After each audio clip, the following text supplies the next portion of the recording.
In a gigantic commercial building, a kid is climbing the stairs, exhausted, saying he's about to pass out. He had to climb 28 floors and wonders why no one told him he would have to climb all that. He wouldn't have accepted this delivery if he'd known. He rings the doorbell and announces that the delivery has arrived. A woman with an angry face answers, saying, "Finally, huh?" and asks why he took so long, leaving him a bit confused. She snatches the bag from his hand and says he took too long, so he won't get any extra tip. He points to the elevator, saying he climbed 28 floors, but she's more concerned about the food arriving cold. While he seethes with anger, she says that nowadays you really can't rely on any delivery person. He wants to tell her to get her lazy butt off the couch and get it herself then. However, obviously he doesn't say any of that. As she slams the door in his face, the poor guy apologizes, remembering that he needs to stay calm and take deep breaths because he gets too many negative reviews, he won't be able to deliver anymore. Realizing now, unfortunately, he'll have to go down the 27 floors he climbed. Back on his scooter, he thinks it's his fault for being a broke loser. Something catches his attention and he looks to the side. He sees a dungeon portal. The same old story. A few years ago, portals appeared that allowed you to enter other realms. These realms were full of creatures, a threat too strong for humanity alone to defeat, until one day the gods selected some humans to give extraordinary abilities to.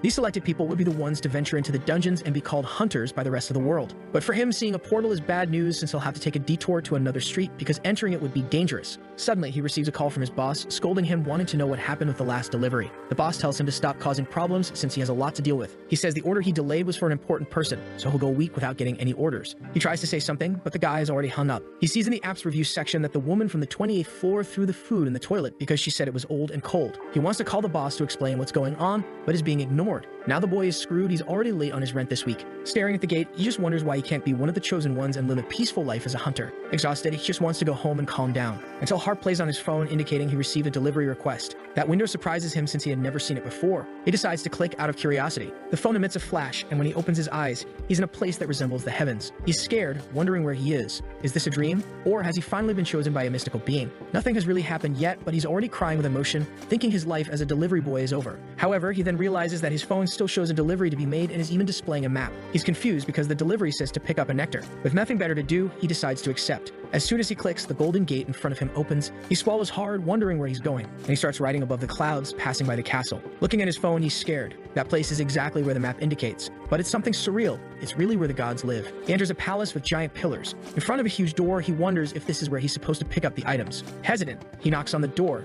knowing that if there might be a god there, he could have a chance to become a hunter. Someone opens the door, asking who he is. Seeing the girl with blonde hair and a white cloak, he recognizes her immediately as a goddess. Stumbling over his words, he says he's there to pick up the order. However, she comes right up to him and asks why a human is there in Olympus. She says he invaded, but he points to his phone, saying he's here to pick up a bottle of nectar. She looks thoughtful and says it might be Herma's doing. She sighs, telling him to wait while she fetches something humans shouldn't even touch. She hands him the bottle of nectar and warns that if her brother doesn't receive it on time, he will be very angry. She gets in his face and says he better not take a sip of it, and he says he understands. She points to her eyes and says she's watching him, then slams the door in his face. Once again, he's angry. What kind of nonsense is this? He thought he would escape the life of a delivery boy, but now he has become a delivery boy who will also be scolded by the gods.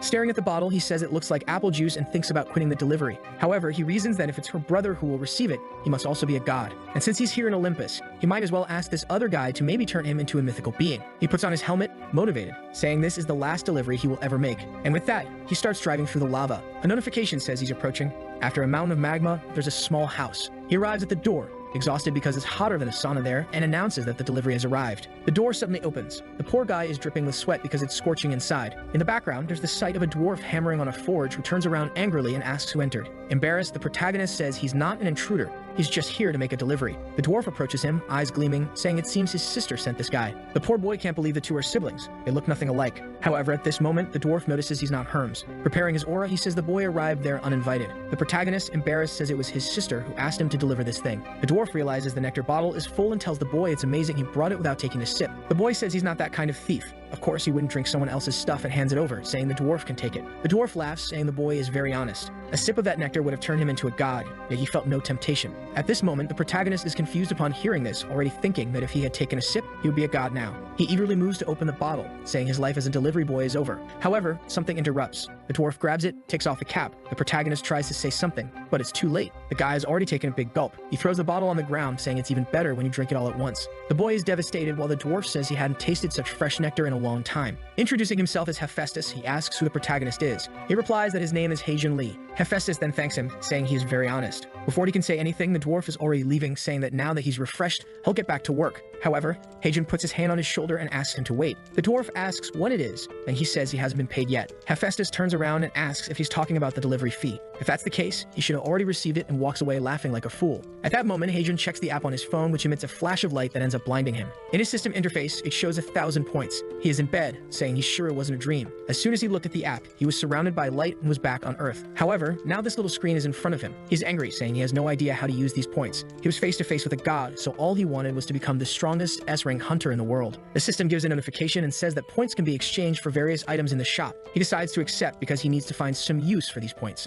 The shop has everything from a golden apple worth 1,000 points to a motorcycle worth 100,000. He gets angry, saying nothing is useful and everything is too expensive. He starts scrolling through the shop looking for something he can use in a hunter's gate. However, he begins to realize it's useless. He won't be able to live this adventurous life until something catches his attention. At the bottom, there are 10,001 or about $10 for 1 point. If this is true, just with this delivery, he earned 10,000. Hesitant, he decides to touch it. As soon as he presses, a 10,001 bill appears in front of him and falls into his lap. He picks it up, and it feels very real. The system updates, and now he has 999 points. The poor guy is in disbelief, looking at the bill, looking at the system. He presses again and again until it starts raining bills in the room. Now the sneaky grin on his face has changed. He throws the money up in the air, saying that's what he likes. In the next scene, he's even eating ramen with sewer worms, completely happy and obviously radiant. He went to a deposit machine and tested the money, which worked perfectly. He's crying with emotion that he earned around $10,000 from one delivery. The woman in the shop asks if it's really that bad, and he says it's actually too good. He's like a madman laughing alone in the corner of the restaurant. He's wondering what to do with the money when the TV talks about a guy's recruitment. He watches the news about the guild's preparation for the Tartarus Gate, the most dangerous one of all. The guy hired is someone who placed in the top 5 of the hunter exam and has a contract with the mythical being Hephaestus. He recalls that Hephaestus is the name of the chubby dwarf,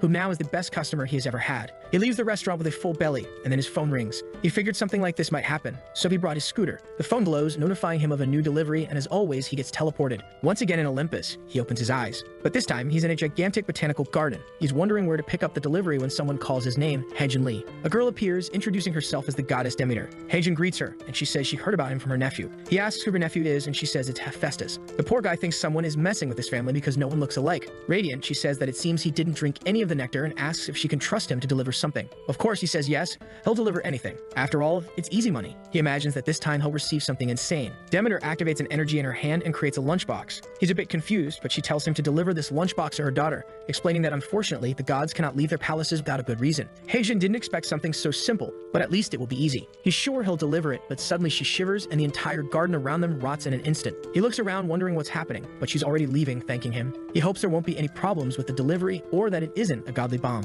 So he stores it on his scooter, imagining that the goddess wouldn't send something like that to her daughter. He decides to check the destination, but something catches his attention and a flash of light brings him back to Earth, leaving him confused. The app shows that the delivery is indeed in Korea. He remembers that the goddess said they can't leave their palaces without a good reason and figures it must be something like that. Apparently, he will meet her daughter when he gets there. He's never been so excited about a delivery before, already curious to know how many points he'll receive. Upon arriving at the destination, he takes off his helmet, saying it must be a joke. The delivery says he has to enter the most dangerous dungeon in the world, the Tartarus dungeon known as the Hunter's Graveyard. But he says it can't be that, the daughter must be just in front of the gate. Yet the phone says the destination has been updated, and the map clearly shows the inside of Tartarus. He shouts that there's no way he's entering that place and decides to cancel the order. However, below the 1-hour limit, it says that if he cancels, he will receive a divine punishment. A timer appears saying he has 42 minutes or he will turn into a pig with a human conscience.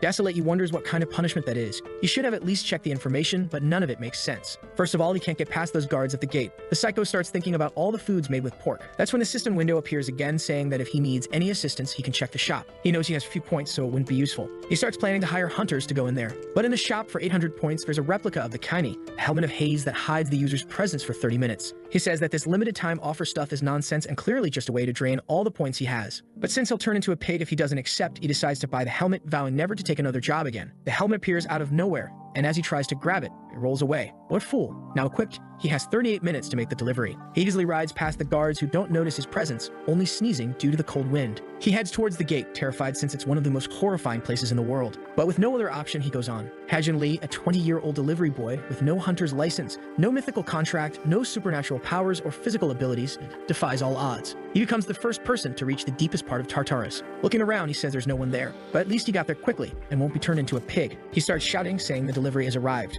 From the darkness, a 3-headed wolf stares at him. The poor guy is terrified, wondering what it is. The beast comes drooling, ready to bite him. He, with no powers, thinks it would have been better to turn into a pig. The creature approaches face to face. He knows this is his end. He spent all he had on this damn helmet and now served himself on a platter to this monster. But then he remembers he had 2 uses of the helmet. The monster leaps to bite when he activates the helmet again. But now he's already under its teeth. It's too late. Until someone tells the beast not to eat anything dirty, the monster freezes for a moment. Heijin opens his eyes hesitantly, seeing he's not dead. He looks back and sees a little girl. He wonders why a child is in the deepest part of Tartarus. She approaches gracefully, petting the beast, saying this dog doesn't bite. The poor guy immediately sees she looks just like her mother, Demeter. He asks for permission and says he has a delivery. When someone behind asks where Persephone went, a pale man appears, saying it seems she went to play with Cerberus. The man then sees the protagonist and asks how a mortal had the courage to enter Hades' underworld. Embarrassed, the protagonist tries to explain but is already scared, having heard it's the king of the underworld. Hades says he's the first human to reach there in a long time since Orpheus. An aura surrounds Heijin, squeezing his neck. The poor guy can't breathe or speak. Hades says Orpheus went there to rescue his wife who had died,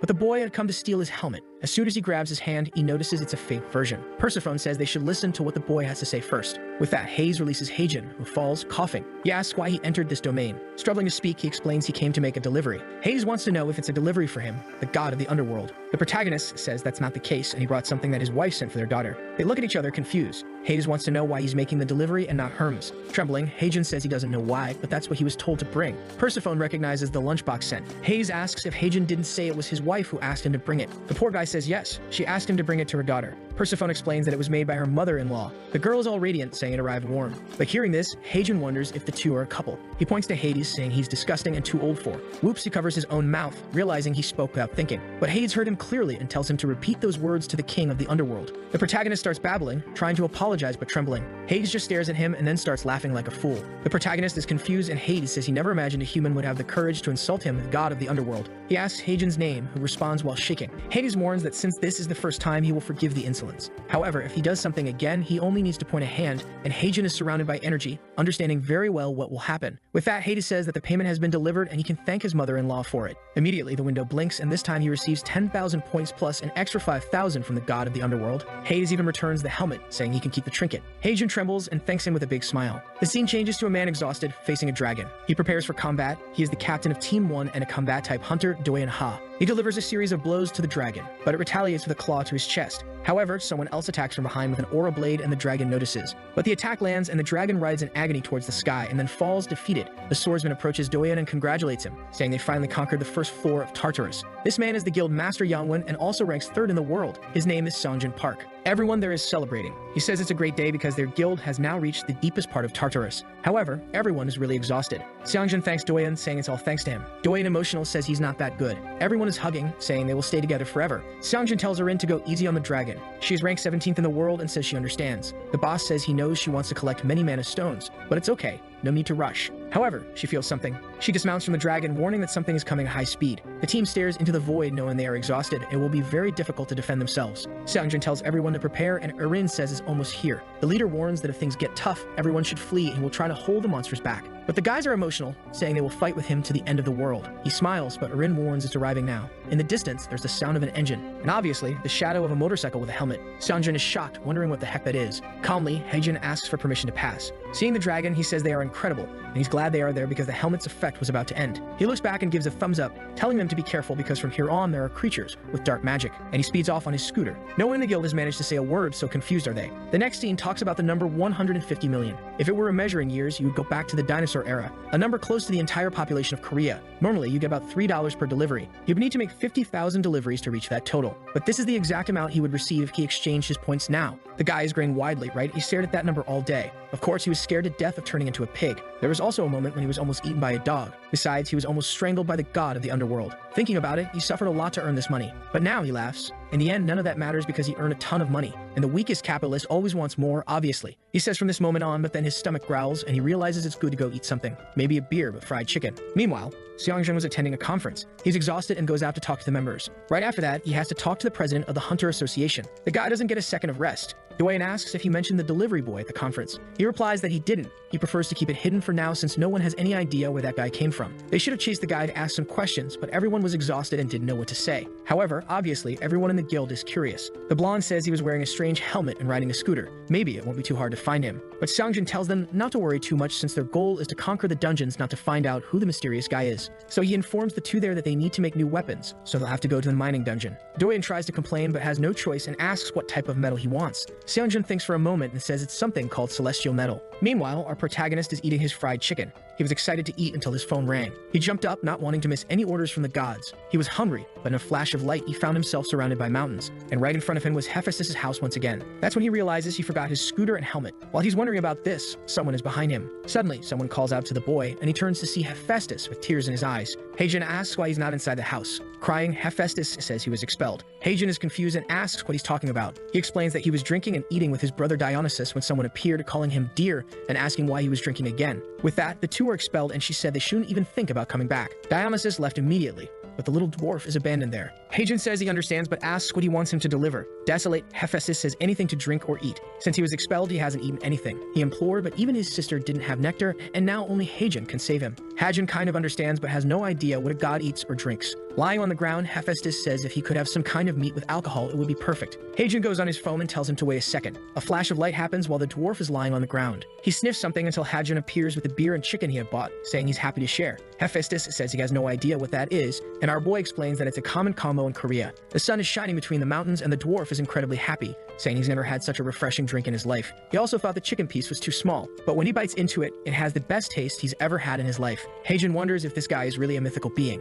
The dwarf says he will give him a great reward and tells him to check his phone. At that moment, the phone rings, and when he looks, he's gained another 15,000 points from Hephaestus. The sneaky guy can't believe he earned $150,000 just for delivering some chicken. The dwarf even says that if he needs anything, just call. To him, this dwarf is the most lovable guy in the world, and he wants to hug him. He goes over affectionately when someone approaches. A voice calls out, "Dear," and they both turn. Haejin is startled. She asks why he's drinking again. "Man, what is this?" This is the goddess of plenty and density, everyone. The protagonist is moved to tears by her beauty, saying he's never seen anything so beautiful. He doesn't understand how she's married to that crying dwarf and why he suddenly falls to his knees. Hephaestus starts explaining that he's eating there only because he was expelled from home. She makes an angry face, saying it looks like he's completely right. The dwarf is shocked, and Haejin says he better apologize. She then calls Haejin by name and introduces herself as Aphrodite. She's truly the goddess of love, carrying such an immense amount of happiness. She apologizes, and Haejin says it's no problem at all. He's only there because he was hired. Hearing this, the dwarf asks if he can deliver something. He's unsure what to say, and Aphrodite says he seems to be an honest boy. Not motivated, he says they can count on him since he is the delivery boy of the gods. The dwarf liked this information a lot, but in reality, Haejin wants to deliver something for Aphrodite. Right. The dwarf then tells him to fetch some materials he needs for the forge. The location is right in his city, and what he's looking for is also the celestial metal. The next moment, he's already on his scooter, wondering if this is the right place. Once again in front of a gate, but this time for the Sure mines. Facing it, his heart races. He's in disbelief that he's entering another dungeon again. As soon as he saw the location, he went to check and found out it was the mines. He was thoughtful and told Hephaestus that he wouldn't be able to do it, explaining that the last time he entered a dungeon, he almost died. The dwarf asked why, and he said it was because he's not a hunter and can't fight. He only managed because he had a helmet that hid his presence, but now it's broken. Hephaestus said that if it's a broken helmet, just give it to him and he'll fix it. All excited, he got up and said that he's the god of blacksmiths and can fix any mythical treasure. Haejin got excited, and now he's back in the dungeon with the helmet. It's a repaired replica with a duration of 2 minutes and 2 uses. Once again, we go inside the gate, but upon entering, there's a fair going on and he's confused. He knew this dungeon was popular, but this is ridiculous. He imagined the problem would be the monsters, but now he realized he would have to go deep into this place to find anything. Meanwhile, Doyum is there calmly eating. After driving for 30 minutes, he finally found an empty place. The only problem is that the terrain is terrible and his scooter is shaking all over. At least he's starting to see some minerals on the wall. But what he needs to find is the celestial metal, a piece of ore that shines in a red color. He keeps going, wondering how far he'll have to go. When he turns a corner, a giant skeleton passes by him. He gets scared but keeps accelerating, since he's still invisible. However, he crashes his scooter's body. A skeleton notices something but is confused because it can't see anything. The only bad thing is that his scooter is now wrecked. He stops for a second and smiles, thinking he has money to buy infinite ones. With that, he continues going deep into the cave, until, on top of a pile of rocks, he sees the celestial ore. He approaches, takes off his helmet, and smiles, saying he finally found it. The problem is how he's going to carry it out of there. He pulls from one side and kicks from the other, but gives up. What is he going to do now? But the system saves him and tells him to check the shop. Maybe there's something useful. As soon as he opens it, he sees a recommended item for 4,700 points. It's an explorer's pickaxe that can perfectly mine but only once. But that damn thing, for the number of points, is costing 47 million. He remembers that at the entrance you can borrow a pickaxe for 10,000. He leaves, saying he's not spending money here in a way. The problem is that looking at his scooter, it's clearly not in the best condition. Knowing that maybe when you make it back, the best thing to do is to take the risk. He already spent the 4,700 and threw it in his hand. Then he just needs to charge Hephaestus for it, and he strikes the ore with a pickaxe, hitting the ore right on top. It magically detaches from the rock, and the pickaxe disintegrates. The ore rolls down the mountain, and he runs after it like a fool. He lifts the thing off the ground, but it's incredibly heavy. After struggling, he manages to throw it on his scooter, thinking it would be much easier if he could go straight to Olympus. But that's when a stone ogre appears behind him. He's without the helmet and gets scared. The creature roars, shaking the entire cave. In another part of the cave, Doyen was fighting some skeletons. Hearing the roar, he wondered what it was. He felt something approaching from the darkness and prepared to fight whatever it was. It was Heijin, accelerating and telling him to get out of the way. Doyen recognized him as the same guy from Tartarus, but the protagonist just passed by, telling him to run if he valued his life. He couldn't even say anything and the guy was already gone. At that moment, he heard something behind him. Turning around, the ogre was heading in his direction. He ran desperately, saying he wanted a ride. The scene shifts to Heijin screaming that he almost died again. Hephaestus says he's very good at delivering quickly, but our boy is cursing, saying he should have warned him it was so dangerous. The dwarf looks confused, saying there's nothing in that place that puts life at risk. Our protagonist tries to explain that the rock was also gigantic. The dwarf seems confused and he says he'll fetch it. With that, he brings the red block. He tosses the massive rock on the ground and asks Hephaestus to take a look at this gigantic thing he requested. The dwarf is shocked and asks what kind of abomination that is. The two stare at each other. Heijin tells him to stop pretending because that is the celestial metal he was asking for. Hephaestus tries to explain that's not what he meant and lifts the stone, saying he's never heard of such a large and pure celestial metal. Heijin is confused by what he said. The dwarf tells him to wait and shows him something. He comes back with a small stone, saying that was the largest piece he had ever seen before this one. He tells the protagonist that he's more incredible than he thought and really deserves much more than what he's being paid. He tells Heijin to take a look. Heijin is shocked while the dwarf is all excited about his rock. He was supposed to be paid 20,000 points for the delivery, but he received an extra 30,000 points for the size of the stone. He's dizzy, how he received $500,000. The dwarf explains that he had to pay more because it would be ridiculous to take just a piece and tell him to take the rest back. Heijin falls to the ground and thanks him from the bottom of his heart. The dwarf tells him to get up, but the boy says he can't. His legs want to express their gratitude. The news reports about the earthquake that happened in the Suri mines. Seongjin asks Doyen if he's really okay. He says yes, but warns that the mines will be closed for a while. Seongjin asks what happened, and he says there was a giant golem there. And that guy who was at the Tartarus gate appeared again. The strangest thing is that the golems seem to be chasing him. Hearing this, Seongjin starts thinking about recruiting the protagonist. Doyen says that if he wants, he can find him. He remembers the guy's bike and license plate, and also got the place's recordings. The leader thanks him, saying bringing someone like that to the guild would be very good. He's happy the guy wasn't hurt, and says that from now on, he'll handle these things. Radiant, Doyen thanks him and says he'll follow him to the end of the world, until Seongjin asks if he got any celestial metal. Then both go silent. Meanwhile, Heijin sees 75,000 points on the screen and grins like a fool. Now with $500,000, he can finally start thinking about a new house. The money he's earning is a lot even for a very good hunter. The only problem is that he knows he's surviving on luck. He starts wondering if maybe there's something useful in the shop. He opens the store looking for something. The problem as always is that everything is extremely useless and expensive. The cheapest weapon costs $1 million. Not to mention it's all replicas, so it probably won't last long. Maybe he should give up trying to defeat monsters. Until something catches his attention, a level 1 racing suit. It significantly enhances the user's physical abilities according to the suit's level, but it costs 50,000 points. He's angry that the system doesn't recommend these good things to him. The only problem is that he doesn't know how effective it is, and 50,000 points is quite expensive. He thinks about it and decides to buy it as an investment in his work. That way he'll be able to make more deliveries. He buys it, there's a flash of light, and the suit appears in front of him. Now there's no turning back. He's left with 25,000 points, but the boy is equipped. Wearing it, he finds it strange that although it's a bit uncomfortable, he feels like he's not wearing anything. Moreover, it doesn't seem to heat up. He decides to test it. Meanwhile, Doyen is desolate in the city. He was looking for the protagonist, but even with the license plate, he couldn't find his address. Since the guy didn't do anything illegal, there's nothing about him with the police. He's shouting alone, wondering how he'll find this bastard. At that moment, the protagonist stops and tells him the leg is green. Doyen apologizes and steps aside, saying it seems everyone likes to use that same bike, but then something catches his attention. The scratches on the side are identical to the guy's, and it's the same damn license plate. He shouts for Heijin to stop, but he's already accelerated.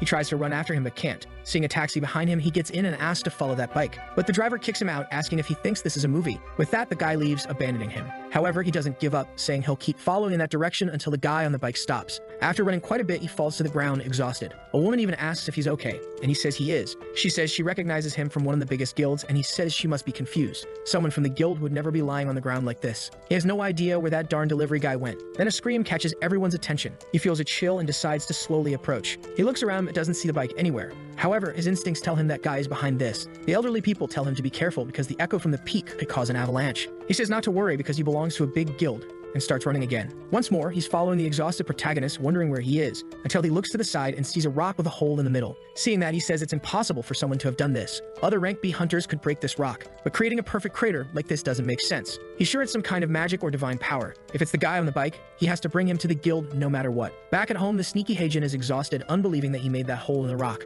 Not to mention, for a few minutes, he could run faster than his bike. Now he's happy and feels confident to enter any dungeon. His phone rings once more, but instead of a harp sound, it's the sound of a Chinese instrument. He sees that that the location is in Buxiang. Realizing he's not going to Olympus and it's probably a dungeon, he searches on his phone about dungeons in Buxiang. And obviously, as he imagined, there's one called Mount Huago. It's a delivery without a time limit, so he's going to wait for his suit to recharge before doing it. What he didn't realize is that he was being followed. The blonde from the guild was keeping an eye on him. Xiangjun already knew everything Dayan told him. He said that if they spread hunters throughout that region, they would definitely find him. Xiangjun said it wasn't possible because they didn't have a picture of the guide, but Dayan told him to relax. He showed him a perfect sketch he made of the wanted guy on the bike. The leader asked if it was true that the guy seemed stronger than he appeared. Dayan explained about the pierce rock he saw. It's not something a normal hunter can do. Now they're motivated to recruit the protagonist before the Black Dragon Guild can find him. Although Youngwon is currently at the top of the Korean guilds, the second largest guild, Black Dragon, has been growing a lot in recent years. However, they are the type of guild that commits any illegal activity to increase their influence. The leader says they can't lose someone so good to a guild like that, especially since they've been getting more and more suspicious lately. Dayan says he can trust him to recruit this guy. The next day, when Heijin arrives at the mountain, there are a lot of people at the entrance, but he saw online that this place wasn't popular. As he approaches, a guy tells him to stay there. Startled, he realizes the guy is actually talking to a little boy right behind him. He hears people talking about something related to the Black Dragon Guild. Our protagonist knows that's one of the guilds that likes to monopolize some gates. However, he goes in since it's none of his business. As soon as he enters the dungeon, he receives a message that he's near the delivery spot. He walks a bit more and the phone says he's right next to it, leaving the poor guy confused. Then he looks to the side and understands they want him to climb to the top of the mountain. Remembering the stone golem, he gets scared. But now he has his suits, so he's confident he can handle any creature. He takes off his helmet and is prepared. But someone calls for the delivery man. A face on the ground calls out to him. Heijin is startled. It's the head of a monkey talking to him. The monkey tells him not to be so scared. Hasn't he ever talked to a monkey before? He's a bit unsure of what to say and asks if the monkey ordered the delivery. The monkey says a kid with a winged hat told him that if he wished hard enough, someone would appear to complete the request. Our protagonist wonders if that child with the winged hat is behind all of this. The monkey then says there's something he wants Heijin to fetch, and the protagonist says to just ask. The monkey introduces himself as the beautiful monkey king or the victorious Buddha. However, people want to call him, some like to say he's the great Sun Wukong. Heijin immediately thinks of Goku and approaches, asking why the monkey is stuck down there. Sun Wukong says he was punished just because he stole some peaches from the Jade Emperor's tree. All he wanted was a bite, but as soon as he touched it, he was imprisoned under the mountain. Heijin says he understands and asks what he wants him to fetch. Wukong says it's nothing too much, just follow the direction behind him and he'll find a pile of trash. There's a hidden box he wants Heijin to bring back. Heijin thinks about this and sees it's 6 miles away. Since it's not far, he says he'll be back soon and sets off. However, the little monkey smiles slyly. In the middle of the forest, some adventurers wonder if that is the boss of Mount Huago. Sitting on the ground is a gigantic golem. A girl approaches and tells them not to be afraid. Guys, this is the master of the Black Dragon Guild, and she's very dangerous, carrying a presence that might rival Aphrodite's. Her name is Jua Han. She knows the Yangwon Guild managed to advance the first floor of Tartarus. However, if they can defeat this 8 trigram boss, they might be able to claim the top guild spot. She orders everyone to attack, and the blonde behind her gives the order for the tanks to march forward. However, the guys are hesitating, saying that thing isn't moving, but something feels off. As soon as one steps, a crater opens and the creature begins to rise. The monster is large enough to cast a shadow over the entire team. A roar from the monster makes everyone in the guild tremble, saying they can't fight that thing. But the blonde warns that anyone who deserts the mission will be killed by the guild. The adventurers say it's impossible to defeat such a creature with these lousy weapons. But at that moment, a redhead shouts for everyone to get into combat stance. If they don't focus, they'll be crushed now. The group hesitates but agrees and approaches. The blonde asks the redhead if she thinks the plan will work. She doesn't seem too concerned, saying she doesn't know either. In the forest, Heijin was riding his scooter until an earthquake started. Even some monsters were running from the same direction. Seeing the smoke in the distance, he knew it wasn't good. But since his suit was still on cooldown, he felt confident and decided to check it out. The adventurers were getting battered. One stomp from the golem and they were gone. The rear team tried to give support, but those arrows did nothing to the monster. The redhead, realizing nothing was working, saw a mage beside the leader telling her to do something since he was there to register, not to fight. But Jua says if everyone survives, it will affect her guild's reputation. The guy is confused but gets punched in the face, knocking him out. She says they're only there to help her conquer the place. Since no one could hear anything due to the battle, they kept advancing. The redhead used a jumping ability to launch himself at the golem and landed a direct hit on its head. He shouted to everyone that he created an opening and for them to attack. With that, everyone started surrounding the monster. After much effort, it fell to the ground. The team celebrated, saying that finally the attacks were working. They all cheered, saying they would get out alive. However, the golem suddenly reawakened. Some gears heated up and it started to rise again. Johan seemed excited that the boss was entering phase 2. It now looked bigger and stronger. From the back, Heijin observed everything. Heijin was inside the dungeon where the monkey had asked him to retrieve a bunch of junk. As soon as he arrived, he liked the video. However, outside, Du Yunham mentioned that he was in Suwon City yesterday, and today he's heading to Buxian. The poor guy is exhausted from searching for Heijin so much. At this rate, he'll traverse the entire province. When he reaches the entrance of Seonju Mountain, there's no one there, which confuses him. A chubby guy with glasses appears, calling for him. Du-yeon asks where this chubby guy came from, who tells him to watch his mouth and to say who he is. Du-yeon responds with his name and asks what the guy will do. Already sure that this guy isn't from the association, he probably thinks he's from the Black Dragons. He brushes past the guy, telling him to move aside. The chubby guy keeps insisting for him not to enter, but knowing he can't do anything, Du-yeon just goes in. But this makes it obvious to Du-yeon that if they're putting people there to block others, they're definitely there because of a boss. He starts running, saying he'll have to warn people because they've given up on this place. The true challenge of the 8 trigrams starts for real when the monster enters the second phase. It was at this moment that Heijun was arriving there. Seeing the giant monster with a laser in its belly, he realized that was the junk the monkey had mentioned. Even with the suit, he wasn't confident he'd defeat it. Trembling, he wondered what he wanted to do now. However, he noticed a dense redhead with some guys nearby. He immediately recognized them as members of the Black Dragon Guild. The guys trying to quit were being dragged back into the fight while begging to leave that place. But strangely, the blonde guy jumped with a mage onto the monster's chest. This left Heijun confused, wondering what the guy's plan was. The Black Dragon guy started throwing the adventurer into the flaming core. The adventurer begged, saying he would die at this rate. But the guy replied that it was his fault for quitting the mission. And with that, he let the guy go. However, Heijun punched him in the face, calling him a bastard. The Black Dragon leader, looking beautiful and confused, wondered who this guy was. How could someone take down a B-rank adventurer with a single punch? Our boy saved the adventurer like a prince, even cradling him. In his arms, the adventurer thanked him for the rescue, but said it was risky to stay there. Heijun glanced to the side. He was between the boss and the entire Black Dragon Guild. Looking at the monster, Heijun knew he could just take the box and run, taking advantage of the distraction the others were causing the boss. But he couldn't do it. He told the guy not to worry, he just couldn't stand seeing someone die unjustly. The Black Dragon leader asked why everyone was standing still, while Heijun was certain it was all those damn people's fault. And now to turn into a mess. His suit still had 2 minutes and 17 seconds left, and he thought he had no choice but to go forward. The redhead was furious because she thought they were about to win. The bald guy asked if he should order the archers to attack, but she said no. She knew that before starting the battle, they needed enough wood. This is the key to defeating the 8 trigrams. In the middle of the transition from phase 1 to 2, the boss becomes immobile as he is now. At that moment, you just need to deliver some sacrifices to his chest and everything becomes easier. Then the bald guy said to take a look, and Heijun had just jumped, already higher than the boss. From above, something caught his attention. There seemed to be a crack in the head with a message to grab. He was sure that was the weak spot and went for a punch, which hit the big-headed guy dead on. The leader started trembling, wondering what that idiot was doing. At this rate, he would end up waking the boss. Because of this, she ordered everyone to stop him. She didn't care if he died or not, but wanted to somehow stop what he was doing. The people fired a bunch of arrows at the boss, and Heijun's suit had 1 minute and 31 seconds left. Punching the ogre's head, he asked for it to break soon. A window appeared saying danger had been detected, and his body seemed to dodge the arrows on its own. He was startled by this, wondering why those people were trying to kill him. The bald guy told the leader that the guy was strangely a dodge god. There were arrows even behind him that he was dodging without seeing, until one hit the ogre's eye. At that moment, the ogre trembled, and its eye glowed. The bald guy wondered if they would have to use everyone to stop that guy. Then he ordered the front line to charge. Heijun wondered when the boss would stop. It looked like the monster was wearing a wig of arrows, but then the ground beneath him began to tremble. The captain's fan fell to the ground as she knew they were now screwed. The creature's eye lit up, and now phase 2 was complete. Heijun started talking about how it was too hot up there, while the people below were trembling. The golem came to stomp on everyone, roaring. With one impact, the entire army was decimated. The bald guy asked the leader what they would do, but the master had no idea. She knew there was nothing more to be done there. Seeing the golem in front of her, she was sure everyone there would be turned to ashes. However, up above, Heijun hadn't stopped, delivering a series of punches to the monster's forehead. The master couldn't believe he was still alive up there. The problem was his suit only had 10 seconds left. He continued punching, and it went down to 8 seconds. At 5 seconds, he insisted, asking for it to break. 1 second remained. He delivered a punch, exploding the creature's head. When the smoke cleared, Do-yeon had just arrived and was in disbelief. Seeing the fallen boss, he wondered if the kid really had defeated it alone.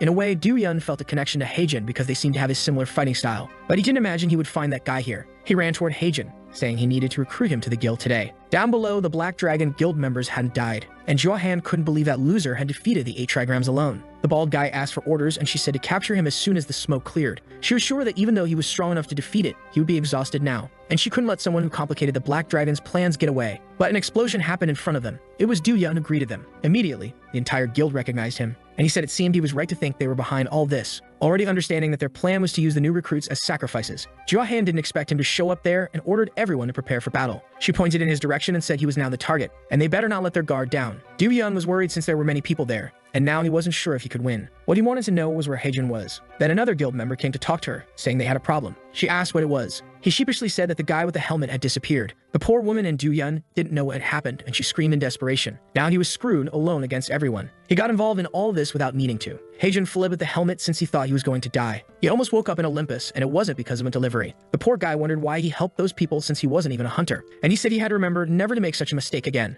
But then something caught his attention. In the distance, he saw the city in Seongju Mountain. He wondered if the dungeon was disappearing because he had just killed the boss. Dungeons form when gates aren't completed after a long time, and when that happens, anyone can enter and kill the boss. But it's extremely difficult. Usually only registered hunters from the association can do it. But this time, a guy registered as a delivery man was the one who resolved the dungeon. The poor guy was praying this wouldn't cause problems and wondering why he got involved in this. Then he remembered. Back with the monkey, he said it seemed the boy took longer than he thought. Heijin, crying, explained that the request was impossible. The monkey told him to stop stalling and explain what happened. Heijin cursed, explaining that he had said it was just a piece of junk. But when he got there, it was a giant ogre that shook the ground with every step. Not to mention it had a laser that almost burned him alive. Kong said that was impossible and asked if the 8 trigrams had gone crazy, noting that it was a peaceful creature that doesn't move until someone hits it. Then the protagonist realized that if it weren't for the black dragon, it would have been easy. Now he was motivated to wipe the floor with their heads. How could those bastards dare to interfere with his deliveries? The monkey then said he realized from what he said that he probably didn't get the box, but Heijin said he did. Wukong asked how he did it, and Heijin said he exploded the monster's head and brought the box to Wukong, asking what the deal was. The monkey chuckled and began to go crazy, saying he was incredible. Even though he had defeated that creature in the skies, the monster here on Earth could still destroy any human. He asked for the protagonist's name, who responded. The monkey then extended his hand, saying that today he met Heijin Li. At that moment, something burst out of the box. An explosion happened, and something came flying out. When he opened his eyes, the monkey was holding the staff, saying he owed him one now. And if it weren't for the boy, he would have been trapped in that place for years. Heijin recognized it as the golden staff. Wukong whistled and a cloud appeared beneath him. He warned Heijin that he needed to escape before the Jade Emperor showed up. With that, he flew away, saying they would meet again someday. Heijin was desolate, saying he didn't mind the guy fleeing, but he wanted to get paid. But then a sack fell on his face. Wukong said he wasn't stingy, and the payment was already done. What was in that sack was just a bonus for his hard work. Heijin asked what it was, but the monkey was already gone. A golden glow was emanating from the sack. He opened it, wondering if it really was just a bonus. Sometime later at home, Heijin was watching the news. They were talking about various allegations against the Black Dragon Guild. He felt relieved to know those bastards were exposed for everything they did. The guy he saved gave a statement saying that no one went there knowing they'd have to face the boss. The reporter asked about the individual wearing a helmet who saved everyone. Smiling, he said the guy appeared just when he was about to be incinerated, and he single-handedly defeated the 8 trigrams. He was sure they wouldn't have made it out alive if it weren't for the boy. Heijin smiled, thinking that in the end his effort wasn't wasted. He thought he had done something crazy when his body leaked forward out of nowhere, but everything turned out fine and his identity wasn't exposed. But the most important thing was that he got paid, and now he had 95,300 points. He earned 70,000 just from this delivery. But the greedy part of him felt he deserved even more because of that boss. But for him, it was fine. After all, if he exchanged it, it would be $700,000 for one delivery. He could buy a crazy apartment, and he also received a gift he never imagined he would get, a piece of hair from the great Wukong. If you place it in your palm and blow on it, you can summon a clone of the King Wukong himself. Heijin was excited looking at it because it would be of great help. Lately, he had been going through a lot. Unexpected creatures kept appearing. Even if it was just a clone, it was still the great Wukong. Look at this sick face he makes imitating a monkey. For him, it was basically an extra life. And at that moment, he received another delivery request. He put on his jacket, put on his helmet, and was ready for another one. Meanwhile, in a hospital, a guy was running down the corridor. It was the guild leader calling out for Duyan. The guy seemed to have been beaten up by the guild and was in bad shape. Duyan asked what the leader was doing there. He was supposed to be in Busan today. The leader said he had already taken care of it and couldn't stay away. After all, it was partly his fault that Duyan was in this state. The boy responded that it wasn't the leader's fault. He misjudged the situation and got involved when he shouldn't have. He should have been more cautious with those black dragon bastards. Sungjun was angry that those bastards had the nerve to attack someone from his guild. The right thing would have been to send Renov along with Duyan, but he promised that next time he would take those guys down himself. Then he asked Duyan if he was feeling okay. Duyan revealed that the doctors told him things didn't look good. Sungjun was shocked and asked if his days as a hunter were over, but the rascal was just joking and said the idiot was fooled. His arm just had a slight break, but soon he'd be 100%. He started laughing in the leader's face, asking if he believed he would retire just because of that. Sungjun grabbed his cheek, saying that today was a good day for the kid to retire, but he responded that he would follow the leader until the end of time. Sometime later, the leader asked if it was true that the boy defeated the 8 trigrams alone. Duyan said he saw with his own eyes the guy exploding the monster's head with a punch. For him, as a martial artist, seeing the guy win without any weapons was inspiring. Duyan then asked if the team sent to find the boy had already succeeded. But Sungjun said, unfortunately, no one found anything. They saw on some cameras that he entered an alley, but after that, he disappeared. In the sky, Heijin was sneezing, thinking it was too cold there. A while later, he was at Hephaestus' house, where it was too hot. He opened the door, greeting his friend, who didn't seem to notice, so focused was he. He sat down, thinking that for now, the best choice was to wait for the guy to finish the job. But now, in a warm room, he was getting a little sleepy. The heat of that place reminded him of something. It was as if he were back in his mother's arms. But Hephaestus woke him up, asking how the kid got there, giving him a big hug. He was startled and asked when that damn dwarf appeared. Hephaestus said it seemed the boy was very tired today, but the delivery he needed was quite far. Could the boy handle it? Heijin thought about it. After all, the rascal knew the farther he went, the more he got paid. And he said he was willing to walk halfway around the planet as long as they paid the right amount. Hephaestus smiled, saying it was always good to count on the boy. And he pulled out a staff, saying this was what he wanted to be delivered. Something he had built with the materials Heijin had brought, but the delivery date was for today. Hearing this, Heijin said he would have to start running right away. He observed the design and asked where the guy wanted him to take it. Hephaestus revealed it was to a pyramid. Heijin was shocked and said it would be easier to send it by plane. And besides, pyramids aren't part of Greek mythology. Winking, Hephaestus said he had clients outside Olympus. Heijin was annoyed but ran off, saying he would sort it out in a few hours. Suddenly, Hephaestus told him to wait because he forgot to mention something. The client he was delivering to was quite peculiar, so he had arranged for an assistant for Heijin. The boy was confused, wondering why he would need an assistant for a delivery. Suddenly, someone greeted him, saying they came under Cupid's orders, and introduced themselves as Lucio. Despite the name, Lucio was a woman, he thought. Our boy decided not to worry about that and sped up on his scooter. And the best part was discovering it wouldn't take long since Egypt was actually in the skies. And there, at least there was no traffic. But suddenly, Lucio screamed, saying she had been tricked. She thought she had come here to help Hephaestus, not to ride on the back of some random human. She kept kicking Heijin in the head with her feet, and he was getting annoyed, thinking this mission wasn't going to be as easy as he thought. He said that for a small fairy, she was really annoying. She replied that she was actually quite large for a nymph. An hour ago, when she introduced herself, she said it was an honor to serve Hephaestus. Heijin didn't seem to want to take her, but Hephaestus knew the boy would need her. Our protagonist turned to the dwarf and asked if he really couldn't go alone. Lucio got angry, telling him to respect her, while Hephaestus explained that it wasn't that he didn't trust Heijin. It's just that he didn't know much about where they were going, whereas Lucio knew everything very well. That's why it would be great to have her around, since she would only help and not hinder even a bit. But back on the scooter, she was just picking her nose and saying she didn't want to help this kid. Wondering why she had to stay on a human scooter, she kept kicking his head, asking how much longer it would take to get there. Our boy ignored her, and she kept shouting, telling him to answer already. He then told her that if she stayed quiet, he would tell Hephaestus that she was perfect and didn't cause any trouble at all. But for Lucio, not being able to help would be a stain on her reputation. After all, she had studied her whole life, and her existence as a fairy was considered almost divine. She didn't want to accept that and was complaining to him, when suddenly a sweet fell into her mouth. She was startled and asked what he did. Heijin said she wouldn't shut up, so he gave her a sweet to keep her quiet. And if she stayed silent for the rest of the trip, he would give her more. For Lucio, who had never eaten a sweet, it tasted like divine angel food. She then told him he better not be lying, to which he said he always kept his word. Heijin thought the easiest way to handle a child was to give them candy, and now with her quiet, they only had 800 meters left to reach their destination. He enjoyed a few seconds of peace until he saw two eyes in the middle of a mist. He slowed down, but now they were both in the middle of a thick fog. Angry, he asked Lucio why she didn't warn him about this danger. She said it was his fault for giving her candy to keep her quiet. With that, he stopped the scooter and pulled her off, who was struggling, telling him to look. Behind them was a giant sphinx. It informed them that to pass, they had to solve a riddle. Lucio explained that this sphinx was dangerous because it devoured those who answered the riddle incorrectly. The sphinx was a creature related to Siphon, who nearly destroyed all of Olympus. Of course, it wasn't as strong as a legendary creature, but Heijin wasn't that strong either. Seeing the size of the creature, he knew his blows would be useless. Then suddenly, the phone rang, and the rascal just hoped he would be well paid for this. He then walked towards it. Lucio asked what he was doing, and Heijin said he was doing the obvious. He was going to solve the riddle. She tried to stop him, saying it was madness since he would die if he got it wrong.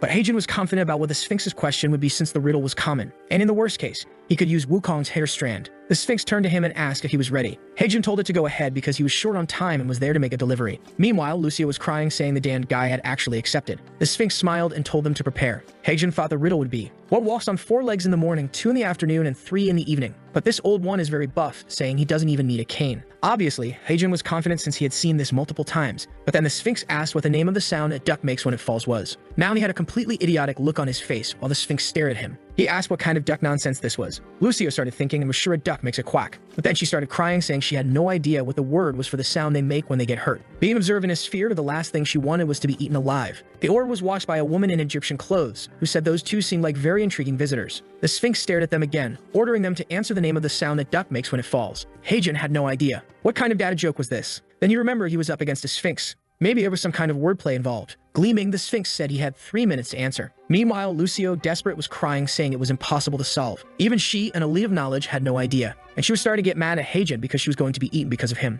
Remembering a time she spoke with her teacher and asked if Sphinx riddles were hard. He replied that she should know that before the first person answered the riddles, 100 people had been devoured. Lucio asked if that meant it was impossible to solve, and he answered that not even Jim got it right, and warned that if she ever encountered a Sphinx, she should run for her life. Now she was crying desperately, saying she knew things would go wrong. Until Heijin turned around and said the name of the sound a duck makes when it falls is quack-sided, a mix of quack and accident. Obviously, Lucio froze and asked what the hell that was, what he was thinking, why he wasted their only chance with such an idiotic thing. But the Sphinx smiled and said he was correct. Angrily, she asked how that dumb answer was correct. While Heijin thought it was obvious it was a joke, it's always like this. The Sphinx praised him for answering the riddle and said he earned the right to Pa. Before she could finish, he told her to shut up, saying he solved this crap so she should get out of the way. The Sphinx stood there, not understanding why this guy was so aggressive, and he then told her to come up with a better riddle because that one was garbage. The poor Sphinx stood there crying. He turned around and asked if she was really crying. She said no, it was just that a bit of sand got in her eye. Lucio was still in disbelief that he got it right, when Heijin told her to hold on because he was going to speed up. A while later, they seemed to have entered the passage, and Lucio called out to him a little insecurely. He asked what it was, and she said she wanted to apologize for what she said earlier. She said she was there to help him, but in the end, she only belittled him for being human. She didn't deserve to call herself a mega elite. Heijin responded that she didn't need to be so hard on herself, compared to the cruel words he heard in the past. this was nothing. To him, it was like the annoying chatter of a younger cousin, so he didn't mind. Lucio seemed a bit shy at that and thanked Heijun. A while later, they were in front of the pyramid. Impressed by its size, not even Lucio could see the top of it. Heijun looked around. According to the map, they were in the right place. Then she pointed out something written nearby. They approached a box with Egyptian inscriptions, and she explained it said to ring the doorbell. He was impressed that she could read hieroglyphs, and she said she was an elite after all. So he pressed the button, and everything started to shake. They both wondered what was happening, and she said it was gravitational magic. This confused them since they were just told to ring the doorbell. Suddenly, the ground opened up, and they started falling into a hole. A while later, he was lying on the ground, incredulous that he survived a fall from such a height. But he had crushed Lucio, who was almost losing her soul. He asked if she was dead, to which she angrily replied that, unfortunately, she wasn't. In the next scene, they were walking through the pyramid's corridors. Heijun thought this was more like exploring a dungeon than making a delivery. Then something caught Lucio's attention, and she told him to stop. He asked if there was a trap. She told him to point that shiny object at the wall so she could read what was there. Seeing the hieroglyphs, he asked what it said. And why did the painting depict an interaction between humans and a giant? Lucio seemed scared, and he asked if she had discovered something. She replied that she had heard of an evil goddess who liked to torment nymphs. She was sure these illustrations were from her ancestors to warn about the cruel attacks that happened there. But to Heijun, the drawings didn't seem violent. They looked more like some kind of festival in a field. But now she was motivated, saying she would seek vengeance for her ancestors because this was an unexpected chance. Heijun told her to keep quiet since the person there was their client. Then a mysterious leg appeared, asking what this talk of vengeance was about. They turned around as she asked why they had invaded a woman's home. Gleaming and all Cleopatra-like, she said the two were very rude. While shining brighter than 1,000 lights, she asked who among them was seeking vengeance. Heijun couldn't see anything, obviously, but Lucio, determined, flew towards her, saying she was avenging her ancestors. The protagonist told her to calm down and asked what she was thinking. Meanwhile, the Egyptian woman smiled, asking if she was a nymph, saying it had been a long time since she had seen one, and then gave her a hug, saying she was a very cute girl. While being embraced, she told the enemy to let go of her. Heijun stood there, not understanding what the heck was going on. A while later, the woman explained that a long time ago, there were festivals for the nymphs there, and the younger ones were always so cute. It was just a pity they were no longer with her. Heijun said he understood how they all died. It seemed she had hugged them all to death, and Lucio was suffering there. The woman let her go, saying she couldn't help it when she saw something so adorable, while Lucio cried, saying she almost died. She asked Heijun why he didn't help her, and he told her to relax. They started arguing, with her saying he had said it was like having a cousin. So how could anyone let family die? The woman interrupted them, saying she would introduce herself. She was the one who ruled the two brightest lands. She was the divine reincarnation of the all-powerful Horus, a pharaoh. But the two didn't care about what she was saying and kept arguing. While they fought, Heijun asked what this pharaoh business was about. Wasn't it usually the king of Egypt? Lucio replied that he didn't understand anything, and there were two types of gods. Those who were like Cupid or Hephaestus, born as deities, and those who achieved divine status like the old lady in front of them. The pharaoh asked why she was being called old, and Heijun said he wanted to talk to her because he came to deliver something. She said she knew very well since she had been watching his entire journey. At that moment, the package began to move and flew into her hand. Observing the item, she said it was of high quality. It was truly made by a good craftsman, and the design was perfect. She then said that the delivery man Heijun truly lived up to his reputation. Now the poor guy was confused, wondering since when he had a reputation. But with the delivery done, he thanked her, saying if she wanted to give a bonus, she could just send it to his account. Lucio said it was shameful to work with someone so greedy, and asked if he had no personal respect. Heijun responded that respect doesn't put food on the table. It was with that money she didn't want that he bought the candy she liked. She got excited and said to make sure a good deposit was made to the account. The pharaoh said their friendship was amazing and assured them not to worry about payment. In the end, she was a generous goddess. He then received 50,000 for the delivery and another 50,000 as a bonus. Currently, he had 195,000 points. The rascal now had a total of $19 million. Lucio said she helped, so he better give her some candy. He told her not to worry, she would get a whole store. She got excited, saying she would take 90% of the profit, leaving him a bit embarrassed. The woman advised them not to use that tunnel next time and to use the main entrance. Although she had good memories of that place, it didn't make sense to receive deliveries in the basement. Lucio mentioned the inscription said to ring the doorbell if there were no guards. The pharaoh explained there hadn't been guards there for years and they should have just knocked on the front door. In other words, they should have ignored the entry button and taken the stairs. But with that, the delivery was complete and he was back at Hephaestus' house. Exhausted, but at least he made it back in one piece. He told Lucio to wake up as she was drooling on his hand. "What's this, my child?" She woke up, asking if they were back already, and he said yes. That's when she realized they were already in front of Hephaestus' house. She then called over the radio and thanked him for the day, saying it was fun. He asked why she changed all of a sudden. Then he remembered that now the delivery was complete. It was time to say goodbye. Gleaming, he said it was great having her around, even though she talked too much. She told him to shut up and stop ruining the perfect moment, and he said he was just telling the truth. Entering the shop, however, both said to each other that they never wanted to work together again. But Heijun didn't expect them to get along so well. At that moment, Hephaestus appeared, saying the client had praised them a lot, so he was thinking if they could work together from now on. The two stared at each other, considering the idea.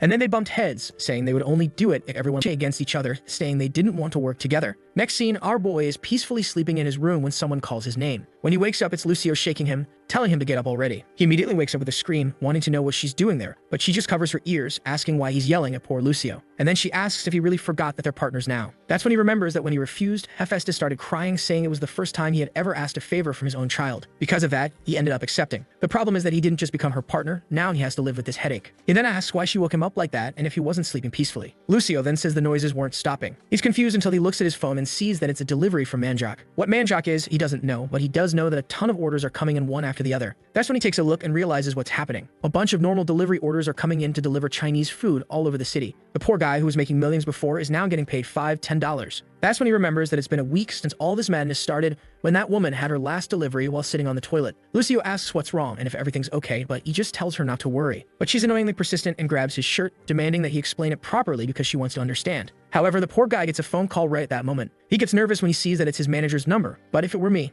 I'd just pick up and tell the guy to go to hell. As soon as he answers, the guy starts chewing him out, asking if he's not seeing all the orders coming in and if he's just slacking off. That's when we find out that Manjak is the name of the delivery company he worked for. And the boss says he was already being generous by lifting his suspension after a week. But even so, it looks like the bastard still hasn't learned his lesson. He needs to start working immediately or he's getting fired. But Hejinli just flips the switch to Saiyan mode and tells him to go ahead and fire him. He doesn't care anymore. The boss asks if he's lost his mind, but the kid keeps up his Dragon Ball aura, asking what he's going to do about it. Lucio even pulls out a power level meter, saying the bastard's already surpassing 40,000, and suddenly, the meter shatters. The boss asks if he really thinks he'll find a job anywhere else. If he gets blacklisted, he's done for. Hejinli just says he doesn't care anymore. This attitude is exactly why the boss is already going bald. The guy tries to say something else, but our boy hangs up on him. The loser is left there crying, complaining that the bastard had to mention his baldness. Lucio then asks if he's really okay. He turns to her with a smile and says he's fine. It's time for them to go get something to eat. Meanwhile, over at the guild building, Seongjun is worried because no one has been able to find that damn guy. The red-haired one, Suojang, says they checked every street he told them to, but no one matching the description was there. His guess is that the person already knows they're being hunted and is purposely hiding. Seongjun just thanks him, saying he understands. He already has enough problems, and now this mysterious guy is starting to give him a headache too. The guy asks if they should keep looking, but he says no. It's not worth wasting people on this anymore. He then asks about the situation in Busan, and the guy says things aren't looking good there either. The team of 6 Reca hunters that was sent over came back without closing the gate. So in 5 days, that place will turn into a full-fledged dungeon. Seongjun just nods and says he understands. A month ago, a portal materialized in the Hungdao building. When the association asked them to take care of it, he already figured it wouldn't be easy. But he never imagined 6 Reca hunters wouldn't be able to handle it. However, suddenly he smiles, saying that actually, this is going to be perfect. He then tells Suho to inform the rest of the team that they're getting ready to move out. As he looks outside, he says that once again, he'll have to show everyone why his guild is considered the best in this country. Meanwhile, with Hua-jum, he's there eating a spicy cup of instant noodles, saying it's delicious. It would have been perfect if you could have just seen the manager's face when he called him bald and hung up. Lucio, sitting across from him, says they have a serious problem. She's never eaten anything this good before, and now she wants a lot more. He tells her not to get her clothes dirty, but she's just going on about how this soft, spicy stuff is really amazing. The human world has way better food. Damn, the guy thinks she really hasn't enjoyed life much, has she? Then he tells her it's just a cup of noodles. Even the people sitting nearby comment that their lives must be really rough if she's never had instant noodles before. Given the girl's age and the guy's face, people must think he's a single dad who had a kid way too early and is now stuck in this situation. Our boy didn't expect that this is how society sees him now. Sometime later, outside, Lucio is full and he wipes her face, telling her he told her not to eat that much. Yeah, and that's when he realizes this situation is looking more like he suddenly got a daughter than a mission partner. He starts hearing people around saying how sad it is to see such a young guy already raising a daughter alone. Clearly, this apartment isn't enough for him. Our boy realizes the entire neighborhood is now judging him. But if Lucio is really going to be living around him every day, maybe he does need a bigger place. He wonders if moving might be a good idea, and she seems excited, saying it'd be great to live somewhere bigger than that tiny fish tank of his. She says that if they're moving, it should at least be that huge castle. Obviously, she's pointing at a massive, ultra-luxurious building. He squishes her cheeks, telling her she has no idea how much an apartment like that costs. With puffed up cheeks, she wants to know what happened to the money he earned from the pyramid. That's when he remembers that considering the number of points he has, he actually has over $1 million, so it's not impossible. Maybe it really is time for him to get his own place. Lucio is already excited, saying the place is gigantic. Wait a second, is our little delivery boy actually getting a luxury apartment? On top of that, it was built recently, so it's super fancy even by today's standards. He asks the guy for details, who tells him they'd be able to move in at the earliest in 2 weeks. The guy is trying to explain everything, but Hejinli just says it's fine, he likes it because it looks good. Still, he wants to check out some other places. Because come on, it doesn't make sense to buy the first one you see. He then calls for Lucio, saying they're going to look at more places, but she asks why they don't just stay there. He just picks her up and says he hasn't decided yet, so they're leaving. That's when he glances to the side and thinks he recognizes a girl. Is it just me, or is this the first woman we've seen aside from the hunters? A little later, Lucio is once again stuffing her face with instant noodles, saying it's delicious. She looks at our boy and asks why he isn't eating anything. He's just drooling over the papers, mumbling about how he bought a house after just one day of searching. Now that's true luxury. After that conversation with the guy, they checked out a few more places, but in the end, he went with the first one. Since it was newly built, he even got a decent price. But the only thing stuck in his head now is that girl he saw when he left the apartment. Forget what I said. He just remembered he saw her at the Tartaro's gate, meaning she's a hunter too. He figures that since the helmet was covering half his face, at least she didn't recognize him. But there's something more important right now. Why aren't any more delivery orders coming in? Lucio says they did one recently, but he points out that was 2 days ago. She says 2 days isn't that long, but our boy is used to doing at least one delivery a day. She tells him to stop expecting things to always be that way. Greed never leads to anything good. Besides, he should have made plenty of money. Hanjin Lee admits that yeah, he did, until yesterday. Before buying the place, he had about $19 million to spend, but just the down payment for this apartment was $12 million. If he starts calculating the installments plus furniture and living expenses for both of them, he realizes he spent way too much money. Lucio is shocked, saying that with the money he got from the pharaoh, he could have bought a castle in the divine realm. He just replies that he can't help it. Real estate in Central Korea is really that expensive. She wants to know what they're going to do, and he says that when you don't have money, you save. So no sweets for her for a while. Her expression immediately changes, and she says she'll have to think of something given how serious the situation is. Then she gets an idea and asks why he doesn't start doing door-to-door advertising. There's no rule against them looking for work themselves. They could go directly to Hephaestus and ask which gods he thinks might need their services. He messes up her hair, saying that damn, she's actually smart. The problem is, how are the two of them supposed to get to Olympus? She says that since he always goes, it should be fine, but our boy explains that when he accepts a delivery, he gets teleported instantly. Poor thing, she looks completely disappointed. The scene then shifts to a helicopter, where teams 1 and 2 of the Yangwon Guild are arriving. A total of 45 hunters have been summoned. The number 2 of the guild, Aaron Barrick, our boy's neighbor, was there. Obviously, Seongjin was there too. He then tells everyone to remember that today they're heading toward the recently appeared gate. It's time to leave all past failures behind and once again show the glory of their guild. Everyone raises their fists, cheering with excitement. Then he calls for Arin, and the helicopter takes off. Inside the cabin, he asks if it's true that she believes the motorcycle guy moved in next door to her. Man, the girl has a photographic memory and says yes. She's not entirely sure, but it seems to be the case. The poor guild leader is devastated after spending $1 billion resources searching for the bastard. He just moved in next to her. He asks if she's absolutely sure, and she says yes. Damn, this girl's a genius. At least now, Team 1 knows it'll be easy to find the guy. So the focus now is to take care of this gate. Meanwhile, Arin is thinking that this must be the person who soloed the 8 trigrams. Is she seriously excited to fight him one day? Come on, girl, I want romance. Not this crazy battle obsession. Back at Hephaestus' forge, our boy arrives. But unfortunately, this time it looks like he didn't come for work. The lights are even turned off. Lucio is freaking out, saying they should leave before they get punished for trespassing without permission. Our boy says there's no need for that, especially since she's the one who taught him how to get here. Still, Lucio insists, saying they're being extremely disrespectful by barging into someone's home when they're not even there. He realizes she's being a total hypocrite since she's the one who called the forge an old hag, which is way more disrespectful. That's when someone steps on his back and demands to know who dares to trespass on his property this early in the morning. Obviously, it's just Hephaestus,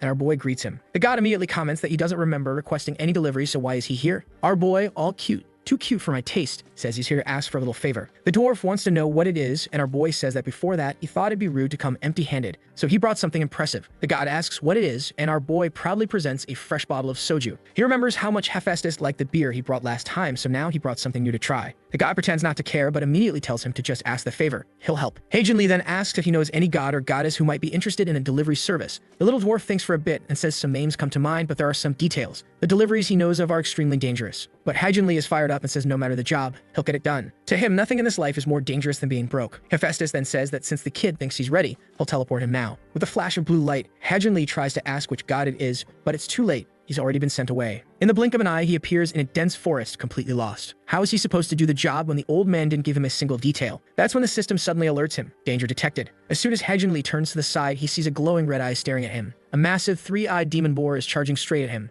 Haejin Lee braces himself, knowing there's no way in hell he can dodge in time. Until someone hidden in the bushes releases an arrow, hitting the creature square in the head, making it crash to the ground. Our boy turns around, asking what just happened and if that thing is really dead. That's when a familiar blue glow pops out of the bushes, all happy, saying, "Woo, that was close. Almost turned you into a human carpet." He's shocked. He didn't even know she came along. Lucia responds that the moment he disappeared, she teleported right after him. It was a close call, but she's impressed that he took down such a beast, one of the most feared creatures in this place. That's when Haejin Lee, still shaking, says he wasn't the one who killed it. Then someone behind them says, "That would be me." He hadn't realized there were other creatures in this area besides the wild boar. Man, I don't know why this old guy is showing off his shiny abs, but Haejin Lee, just like us, finds this dude weird. And the guy comments on seeing a human and a nymph in this place. Our boy is just staring because the top half is human, but the lower half is all horse. That's when his phone pings with a notification confirming he's arrived at his destination. Whoever this crazy old dude is, he's today's client. The old man then says that very few people ever reach this place and asks who they are. Lucio, the moment she sees that it's a centaur with a limping leg, calls our boy over and says she thinks she knows who he is. There was Jason, leader of the Argonauts. Achilles, the hero of the Trojan War, and the greatest warrior of all, the one who led Olympus to victory against the giants Hercules. All three of them were trained by him. He is Chiron, mentor of the greatest heroes. The guy immediately pulls out his bow, aiming at them, asking if she really just had the audacity to say Hercules' name in front of him. He already has an arrow locked in, asking if they have any idea how much suffering that idiot put him through. Haejun Lee tries to explain that they're not here because of Hercules. They were sent by Hephaestus. That seems to calm Chiron down for a moment, until suddenly he fires a barrage of arrows at them, yelling that they must think he's some kind of fool. Luckily, our boy's enchanted gear helps him dodge, but the entire forest gets shredded. Sometime later, inside Chiron's house, they're sitting on the floor and he finally explains how they ended up there. Chiron finds it interesting. He knows Hephaestus wouldn't casually mention his name to just anyone. The problem is that no matter how he looks at this kid, nothing about him screams hero. But on the other hand, he's traveling with a nymph. Even the most celebrated heroes rarely had an ally like that. Meanwhile, Haejun Lee is asking Lucio why this guy won't believe them when they've already explained everything, to which she responds that she has no idea. She heard that this man was supposed to be kind-hearted. That's when Chiron makes his decision. He's going to believe them. They celebrate, relieved. Then he asks if it's true that they can retrieve anything. Our boy says almost anything, and with that, Chiron decides to give him a chance. He grabs an empty container and says that if he heads north, he'll find a massive lake. He's supposed to go there and collect some saliva from the fool that resides in that area. Our boy takes the jar but gets a little freaked out by the word saliva. Wait, does this guy seriously want him to fill this thing with spit from something? Chiron says that's exactly what he wants and asks if the boy has a problem with that. Haejun Lee thinks this is kind of a weird invasion of privacy but shrugs it off, saying they'll get it done quickly. Of course, he's not about to miss a chance to make some cash. Chiron watches, thinking the kid is an idiot for heading to that place without worrying about the dangers lurking there. At the same time, though, it's the perfect way to see if he's trustworthy. If he manages to complete this task, then the next mission will be the Frozen Mountain, an impossible challenge for humans. But he's confident the kid won't even make it to the cave. That's when Haejun Lee activates his suit and launches into the sky. Chiron just stands there, looking like a fool, as our boy flies away with Lucio in his arms. After using the suit so much he's already getting used to its effects, he can now maintain his speed and reach the cave in one go. The ascent is fast, and in just a few seconds, he's already standing right in front of the cave. He deactivates the suit, leaving 32 seconds of flight time saved. Lucio, on the other hand, is completely dizzy and about to throw up. As they step inside, Haejun Lee says that now that they're here, it's time to collect that saliva. The problem? They walk and walk, but there's nothing in sight. He notices that Lucio is sweating cold, and he starts getting worried. Lucio, all wobbly, insists that she's a high-ranking elite warrior and that she'd never be afraid of anything. But suddenly, they hear the sound of a single drop of liquid falling. Lucio screams in terror. Haejun Lee tells her to calm down. It's just a drop. It's not like they're going to run into a monster right at this moment. And that's exactly when he senses something move nearby. He turns his head and sees a massive 36-headed serpent, most likely the legendary Hydra. Good news, finding the source of saliva won't be hard. Bad news, that thing is strong as hell. Back at Chiron's house, he wonders where the hell that kid went. He thought he was just some random mortal who could have guessed he had those kinds of abilities. But even with that trick, there's no way he could have scaled a mountain this fast. That's when he notices the crater left behind from where the boy launched himself. He activates his skill, confirming that the kid actually made it to the cave. He prepares to leap there himself, but his injured leg holds him back. Still, he manages to jump, saying it'd be crazy if the boy actually went inside. After all, that cave is home to an immortal monster. Meanwhile, Haejun Lee is smiling graciously. Or, well, not really. He knows his chances of dying are ridiculously high. A second later, he's sprinting for his life with Lucio in his arms, cursing Chiron for setting them up. Sometime later, the Hydra is scanning the area looking for him. He's hiding behind a rock, whispering that they just need to wait until it falls asleep. But Lucio is shaking and says she knows all about this terrifying serpent. The creature standing before them is a Hydra. She asks why the hell he took this request from Chiron. He says it's not his fault, as if he would have accepted if he knew this was the monster. That damn centaur tricked him with the way he worded it. If only he had his helmet, you have a chance. But right now, he's completely trapped. That's when a notification window pops up. In case of emergencies, you may use the teleport service. It's not a teleport for himself. Instead, he can spend 5,000 points to transport items from the shop to his current location. The problem? 5,000 coins cost $35,000. He bought that helmet replica for just 800 points. This is daylight robbery, but he doesn't have much of a choice. His life is worth more than that. So he grits his teeth and spends the 5,000 coins. The helmet materializes in his hand. Lucio is stunned, asking how it just appeared out of nowhere. Haejun Lee sighs and says, what disappeared was my damn money. He puts on the cursed helmet and says, all right, Hydra, open wide. He starts walking straight toward it. Lucio freaks out, asking if he's lost his mind. She warns him that the exit is in the opposite direction. He says he knows that, but he's going to handle this. Lucio panics and tells him that thing is no baby. It's a true monster. The Hydra is the child of a god, and its venom is so deadly that even the gods of Olympus fear it. Our boy says that this so-called Typhon, who is her father, must have really gone on some wild adventures to have such an ugly daughter. She tells him to stop with the jokes and warns that the Hydra is on a completely different level from the Sphinx. But he tells her to relax and wait for him at the entrance, assuring her that everything will be fine. Lucio gets mad and storms off, saying she hopes the Hydra's venom burns his skin off completely. The poor guy is left there thinking she really didn't have to go that hard with the curse. But now it's time to deal with this creature. With the effect activated, he starts walking toward it. It seemed to be asleep, even with its eyes open, as venom dripped from its mouth. With that, he opens the container and moves to collect it. When he sees the venom touch the ground and melt everything away, he realizes that anything would be destroyed by it. He has no idea why Chiron wants something like this, but this amount should be enough. Considering the giant monster right in front of him, he better be paid well for this. That's when suddenly, the entire cave starts shaking. The ceiling looks like it's about to collapse, and he has no idea what's happening. An earthquake is shaking the entire cave, and the worst part? He dropped the container. Yeah, now he's screwed. His hand is literally on the Hydra's eye, and he's wondering how the hell he's supposed to steal saliva now. The monster seems to be staring right at him, and he lets out a scream. But actually, it was a mental scream. He didn't say anything out loud. With that, he covers his mouth, telling himself to stay calm as long as he's wearing the helmet. There's no reason to panic. That's when someone asks what's going on. A voice says that it smells the decaying flesh of spirits from the underworld. It's a scent it hasn't smelled in a long time, and it wants to know if the boy was sent by Tartarus. Heijin immediately realizes that he was located by scent. The voice tells him not to be afraid, saying it knows he's wearing Hades' helmet, which hides his presence. Our boy sees that there's no point in pretending anymore. And then the voice asks why he came to find her. Sweating cold, Heijin knows there's no way in hell he can say he came here to steal saliva. The snakes keep asking why he's there, and one of the larger heads says it looks like he was sent by Hades. They start arguing among themselves, and then the voice demands to know why the boy isn't saying anything. It better not be. Then he came all this way just to wake her up for no reason. That's when our boy improvises and says that he's just here to check on her. He removes the helmet and says he came from Tartarus to see how she's doing. The girl seems surprised by this.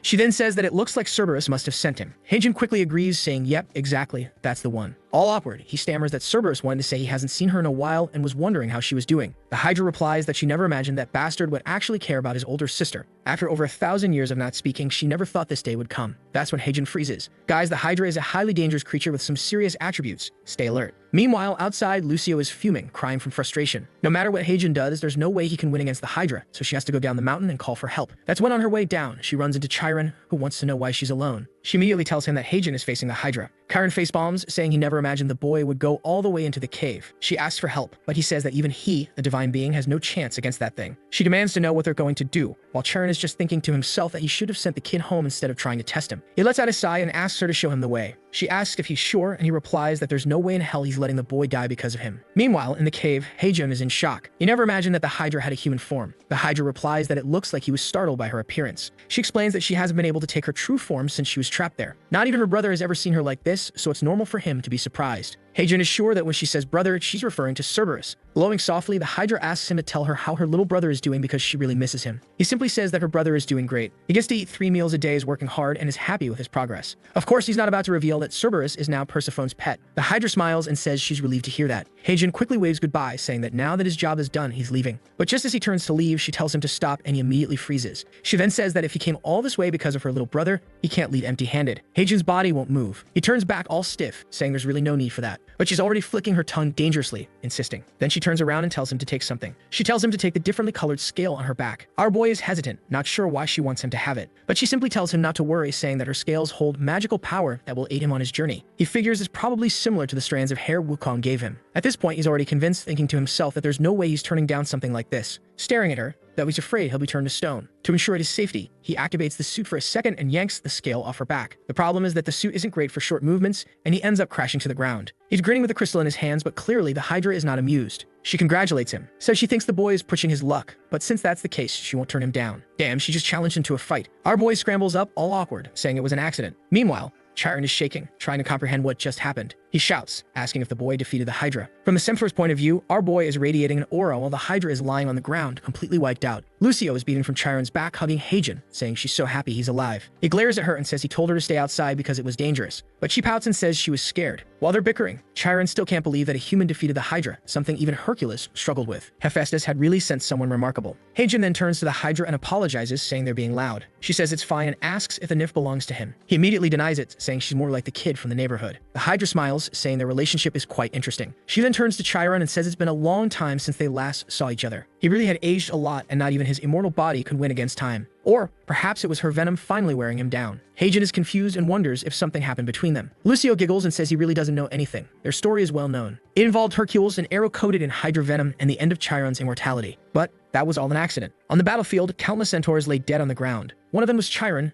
an arrow lodged in his leg. Maybe it wasn't an accident. Maybe it was karma. The price he paid for raising the monster that was Hercules. At Olympus, standing before a throne, someone called him Chiron the Wise, and asked if he truly wanted his immortality removed. Kneeling, Chiron said yes. He begged Zeus to remove it. He could no longer bear the pain. Zeus paused for a moment, then said, very well. As a token of gratitude for training so many heroes, he would receive an astrological sign. Chiron wanted to know what that meant, but Zeus simply said, you will not die. One day, you will understand. The centaur tried to argue, but it was already too late. That was the day his life as Chiron the Wise ended, and he ascended to divinity, becoming the commander of Sagittarius. From that day forward, he became Chiron the Mythic. Back in the cave, the Hydra says that her venom is a death sentence for any creature. That's why she's so impressed that he's still alive. He must be using every bit of his mythical power just to stay standing. Poor Chiron is clearly struggling and says that her tongue is still as sharp as ever. Maybe he should cut it off. The Hydra smirks and says his mouth is dirtier now. As far as she remembered, he used to be a gentle soul. She then turns to Heijin and asks if his name is Heijin. He nods. He's organizing two very important things, and a light flashes, blinding him for a second. Then the Hydra raises a small vial and says she knows he came here for her saliva. Chiron asked him to retrieve it. Our boy asks if she knew from the beginning. She laughs, saying, of course, because he reeked of Chiron. She then turns to Chiron and tells him to come take it. But Chiron hesitates and asks what she wants in return, because he knows she wouldn't just give it away for free. The Hydra sighs and says that everyone always treats her like some terrible villain, but she reminds him that she never poisoned him. That was Hercules. Heijin, completely overwhelmed, realizes that this completely rewrites the mythology. After explaining the real story, he's still shocked. The Hydra then holds out the vial and says she's been waiting for this moment, for him to finally come collect it. Chiron hesitates for a second,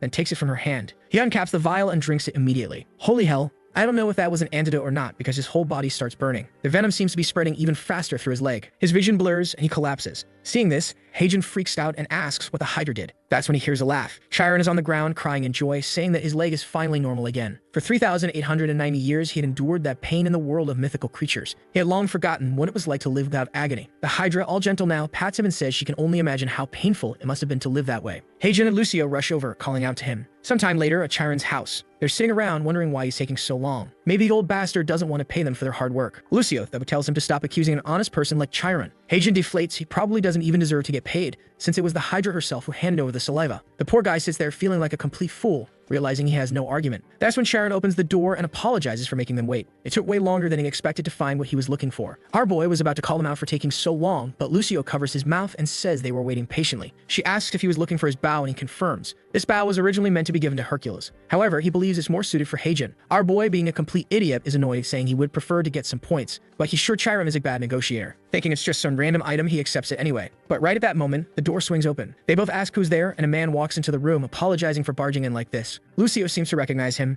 and damn, the guy is holding a sword, dripping in pure swag. This is Ares, the god of war. Heijin, still clueless, mutters that he only knows this guy is Olympus' biggest troublemaker. Lucio warns him to be careful because Ares is currently the prince among gods. Being the son of Zeus and Hera, he's the son of a king and a divine queen. Ares comments that it's strange to see a mortal with a nymph. He asks if he's Heijin Lee. Our boy confirms, and suddenly Ares lunges forward, saying he's finally found him. Heijin doesn't stand a chance, but then Ares collapses to the ground, begging for help. Our boy is completely lost. At 27 years old, Heijin Lee became the first human to make a god kneel. Sometime later on a train, Lucio comments that this weird car is super fast. He tells her that it's not a car and tells her to keep her voice down because there are other passengers. Our boy is exhausted because he just finished one job and is already on another. That's when a notification pops up on his phone, minus 100,000 coins from Chiron, plus a 100,000 bonus. Heijin's fatigue vanishes instantly, until the guy sitting behind them tells them to stop yelling. Lucio laughs at him for getting scolded, but our boy doesn't care. He just made $1.5 million.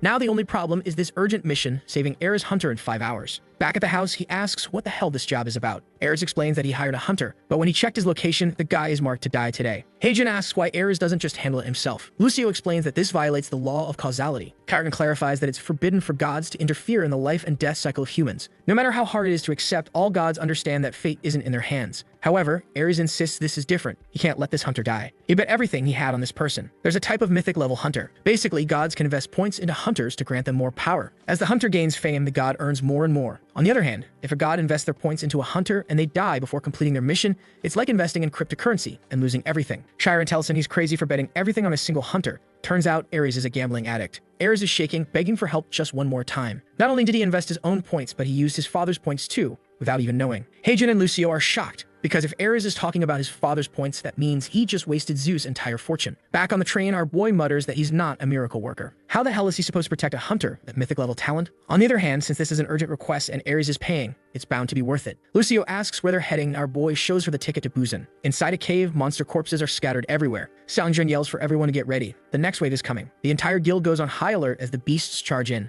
But damn, Seongjin cuts through them effortlessly, like slicing butter. Could it be that this bastard, who has all the mythic points, is just mowing down enemies like nothing? The problem is that no matter how many monsters they kill, the waves seem endless. Erin, our boy's future waifu, is also there, slicing through them all. Seongjin asks how things are looking, and she says that for now, at least the back of the cave is clear. He tells them to use this chance to catch their breath. Everyone sits down in the cave resting. The leader wants to know how far they are from the boss. A teammate says they should see the door soon. Even though they were struggling, it's impressive that they made it this far in half the usual time. Seongjin then says he heard that 6th-rank hunters had to retreat, so the boss must be insanely strong. A teammate explains that the boss is a 10-meter-tall creature. The group would have stood a chance if they encountered the boss at full strength. The problem is, by the time they find it, they'll all be exhausted. Seongjin commends them for falling back and calling for backup. Then he stands up and says it's time to keep going, because he wants to get home as soon as possible. The group walks forward, stopping in front of a massive door. They know the boss is right behind it, and everyone gets ready. As the door begins to open, Seongjin tells the tanks to take the lead. Inside, they find themselves in a cavern even bigger than the last one. The strange thing, however, is that there's nothing in the room. They look around confused, wondering what happened because they're certain this is the boss room. Suddenly, a few drops fall onto Erin's clothes. She wonders why water is dripping from the ceiling and looks up. Her expression immediately changes and she yells for everyone to retreat. But too late. A wave of purple liquid rains down on them. Seongjin shouts for her. But at that same moment, several adventurers start getting pulled away. He turns to the guy who gave them information and demands to know why everything is different from what he described. The guy starts trembling and suddenly tentacles burst out of his mouth as he whispers that he brought everything his mother asked for. At that moment, it's clear this was a trap. Above them, a massive gelatinous creature covered in countless eyes stretches its tentacles downward. The scene shifts to a beach. Our boy and Lucio are standing there staring at the portal he has to enter to save, well, whoever it is. Yeah, like it's some NASA-level secret. We all know who it is. Lucio, frustrated, demands to know why she can't go with him. He explains that she needs to be realistic. This gate is the second biggest after Tartarus. He knows she's mad because he nearly died yesterday, but the problem is he only has one helmet. Then he gets an idea and hands her some cash, saying she can use it to buy all the sweets she wants. But Lucio throws the money in his face, saying she's not that easily bought. He shrugs, saying that's a shame, because with that money, she could buy 50 pieces of candy. Her expression immediately changes upon realizing just how much that is. While she's processing that, he steps into the portal, telling her to remember, if she meets a stranger, send them away. A flash of light, and he finds himself inside the dungeon. As he walks, he notices that this time it's some kind of cave. He steps on something gross and wonders what it is. That's when he notices a pile of dead monsters up ahead. Now it makes sense why the people inside are in danger. There are way too many monsters here. The problem is that now he's here too, and he'll have to get through all of this. If he had his motorbike, it would be easy, but it's not here. Not to mention, his suit is still on cooldown. It's been 10 seconds since he entered the dungeon and he's already out of options. That's when the shop menu pops up, reminding him that he can always buy something in an emergency. For a second, he gets excited. But when he checks the store, his motorbike costs 100,000 points to summon. What kind of bike costs 1,000,000,001?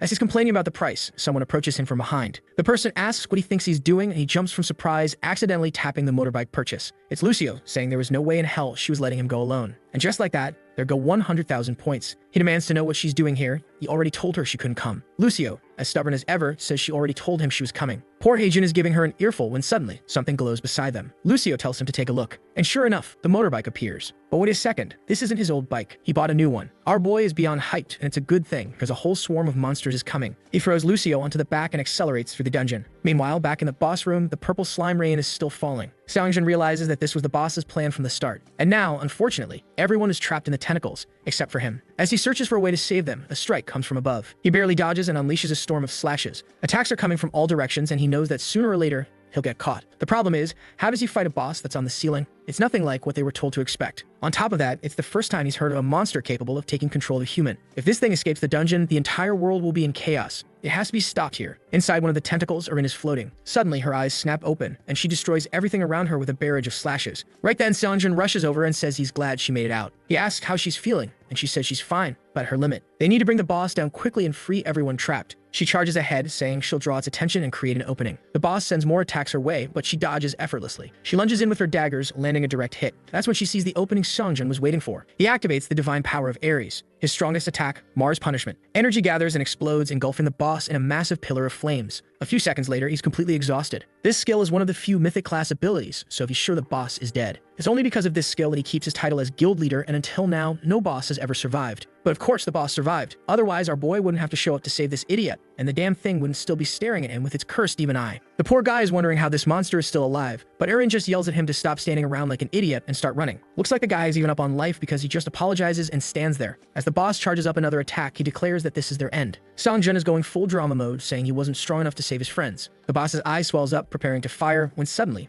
a motorbike speeds straight through it. Our boy grins and says, "Deliveries here." Both Seongjin and Erin are speechless, their jaws on the floor, unable to process what just happened. Meanwhile, Heijun is fuming over the fact that his 100,000 coin motorbike is already covered in filth. But hey, he made one hell of an entrance. Through the cloud of smoke, the guild leaders are staring in shock, trying to comprehend what just happened. Why the hell did a guy on a motorbike just show up? Suddenly, someone steps forward, saying that humans really gave this thing an awful name. Lucio, in full biker mode, says she's the elite pilot. The two of them are just staring at this weird little girl, trying to figure out who she is. Meanwhile, Lucio is standing there, striking a pose, telling them not to freeze up in front of the great Lucio. But just then, the guy with the monster mouth appears behind her. For a second, she thinks this is the end for Mega Racer Lucio, until Heijin swoops in, yanking the disgusting creature out of his mouth, demanding to know what kind of freaky people these are. The poor guy who was getting devoured immediately passes out in Lucio's arms. Heijin then notices a flash of light, turning his head just in time to see that, even with its eye pierced, the boss is still alive. At that moment, he knows this must be the true boss of the dungeon. Looks like he arrived just in time. He asks, which one of you is Seongjin Park? From the back, Seongjin responds that it's him. Our boy stumbles over, circling him, asking if he's hurt, checking him up and down. He's super curious, saying that his face looks familiar. That it hits him, he saw this guy in Tartarus. He never imagined he'd run into this hunter all the way out here, small world. Seongjin yells at him to focus and kill this damn boss already. But Heijin just shrugs and asks what that has to do with him. As far as he knows, it's hunters who kill monsters, and he's just a delivery guy. There's no way he's fighting. The truth is, his suit is still on cooldown, so he literally can't do anything right now. That's when Erin's expression changes, saying she didn't expect him to be the kind of person who plays with people's lives. He tells her to chill out. All he's saying is that Seongjin should be the one to kill this boss, not him. Obviously, Seongjin thinks that's insane. He doesn't even have a weapon anymore and is completely exhausted. But that's when Heijin pulls out his phone. Deliveries here. The weapon of Eruz, the one he brought with him. As a radiant glow fills the room, both Seongjin and Erin shield their eyes, trying to understand what's happening. Seongjin's eyes widen as he sees the legendary greatsword manifest before him, a sword believed to exist only in myths. The ender of wars. Our boy turns to leave, saying that his job is done. But Seongjin calls after him, asking who sent this sword and how he can just walk through dungeons if he's not a hunter. Heijin turns back, his arm glowing with divine energy, and says, "You can call me the divine delivery man." Hopping onto his motorbike, he adds, "We'll talk later, bye." Seongjin is completely lost, trying to figure out who the hell this lunatic is. Meanwhile, the boss is preparing another attack. With no other option, Seongjin grabs the sword, his only chance. The moment his hand touches it, a red energy surges into the sky, and he feels an entirely new strength course through him. For a second, his entire form shifts. He is fully awakened into Ares' mythic form. Eren watches, stunned at the immense power radiating from him. The boss prepares its final attack, but now Seongjin is cold, calm, and calculated. He prepares his own strike, saying that for the first time he actually feels like he can win this fight. He activates Ares' divine power, causing the sword to grow massive, engulfed in roaring flames. With a single swing, he slashes forward. The boss retaliates, launching an attack of its own, a full-on Dragon Ball clash. But just like Goku is the protagonist, Seongjin is not. Even so, his attack overpowers the monsters, completely vaporizing it. The explosion forms an X, illuminating the entire cavern. As the smoke clears, Eren stares in shock. Not only did he kill the boss, but he also destroyed the entire ceiling. Damn, this guy's insane. At least Ares' power is finally fading. Otherwise, he would have been way too OP. Ares catches the unconscious guy and says he did a good job. But she's far more curious about who that biker kid was. Back in the city, our boy is starving and just wants to find some food. Even the divine delivery man has needs. Meanwhile, the news is already reporting that the gate in Hyundai City has finally been cleared. And it's all thanks to the strongest hunter in the country, Seongjin Park. Or so they say. Lying in a hospital bed, Seongjin mutters that it's all anyone is talking about. But he knows that without that delivery man, he wouldn't have stood a chance. He glances to the side, lost in thought. That guy isn't normal,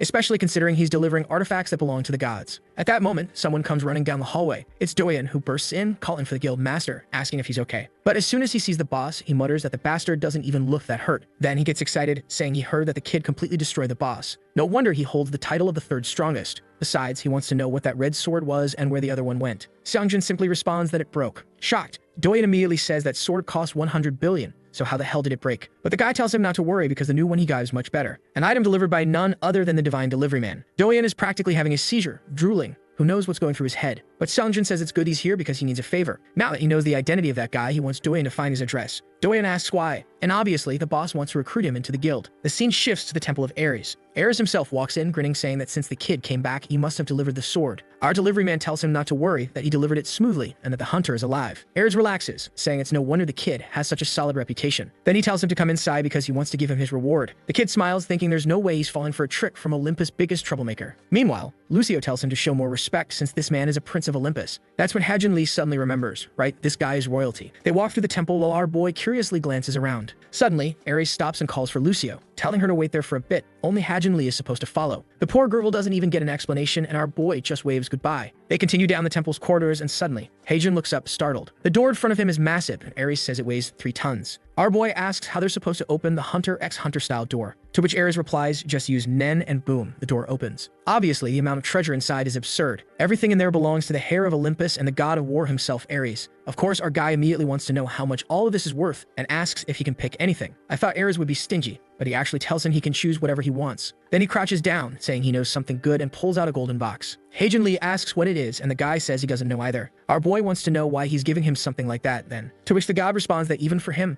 this item would be considered a rare treasure, so it's best to keep it. He doesn't know exactly what it is, but he guarantees that whatever it is, it's definitely not useless. After all, it was given to him by a god of Olympus, who said it was one of the most precious treasures he owned. He's curious about it himself, so he's sure it must be a great reward. However, judging by Haejin Lee's expression, it doesn't seem like anything good. He says it's garbage, and Ares tells him to show it. So our boy pulls out a tiny wooden stick, maybe a reference to that other work where a level 99 wooden stick became overpowered. Out of nowhere, the scene shifts to a vast ocean, where a large ship is sailing and a man shouts that they have a problem. They run into a group of sirens, and yeah, that's definitely a problem. Poor Jason, he's about to fall for their song. The scene shifts back to our boy smacking Ares with a stick. Everything is a mess, but we're back with our boy waking up. His body is exhausted. Looks like he slept for a long time. After getting a wooden stick from Ares, yeah, weird, he went home, passed out, and now he's waking up to Lucio dreaming about sweets. He tells the cursed child to wake up, but then realizes she's probably really tired too and tucks her in with a blanket. Sometime later, at a convenience store, he buys an energy drink and some chocolate, checks the cashier, and glances to the side. A poster announces that the hunter exam is coming up. It's in 3 days, but becoming a hunter is something he's never even considered. The problem is that it's getting harder and harder to enter and leave dungeons while keeping his identity hidden. Maybe he should give this hunter thing a shot. He heads home, Lucio asks for sweets,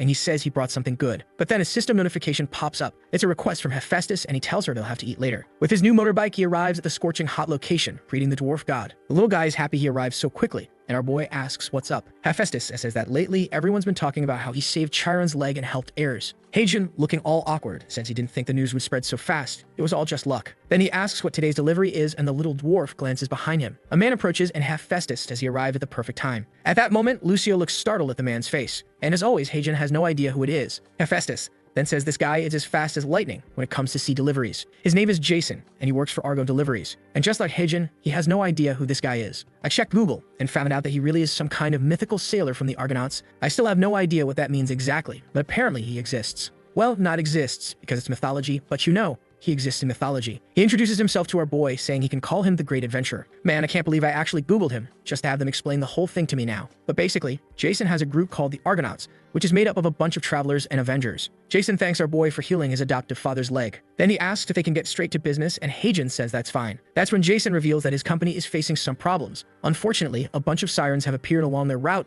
and they can't get through. In the past, whenever this happened, they had Orpheus to deal with the sirens. But right now, he's away on a long business trip, so there's not much they can do. That's when Jason heard rumors about the Great Delivery Man and came to talk to our boy. Haejin Lee asks if the guy is seriously asking him to handle the sirens, to which Jason replies that yes, that's exactly what he's asking. But our boy is confused. Is he a delivery guy or an exterminator? Why does everyone keep trying to hire him to kill things? Jason tells him not to get discouraged, saying that once he hears the reward, he definitely won't want to refuse. Turns out, the mission to take out the sirens is worth 500,000. Damn, but still, killing sirens? That's kinda harsh. They're cute. Well, sort of. But obviously, Haejin is pretty motivated to take them out for that kind of money. That's when Hephaestus reminds him that sirens live in the ocean, so it's going to be really hard for him with just a motorbike. Our boy is so lost in life that he didn't even realize sirens live in the sea. Come on, man. But Hephaestus tells him not to worry because he has the perfect magic for this. Already on the ship, they're approaching the Melodic Isles. Jason explains that they're just up ahead, and Haejin tells him not to worry, he'll take care of it. Jason thanks him and says that once he gets back, they'll send a boat to bring him to shore. Right then, our boy jumps in, calling for Lucio. Wait, did he activate his bike? Hold on,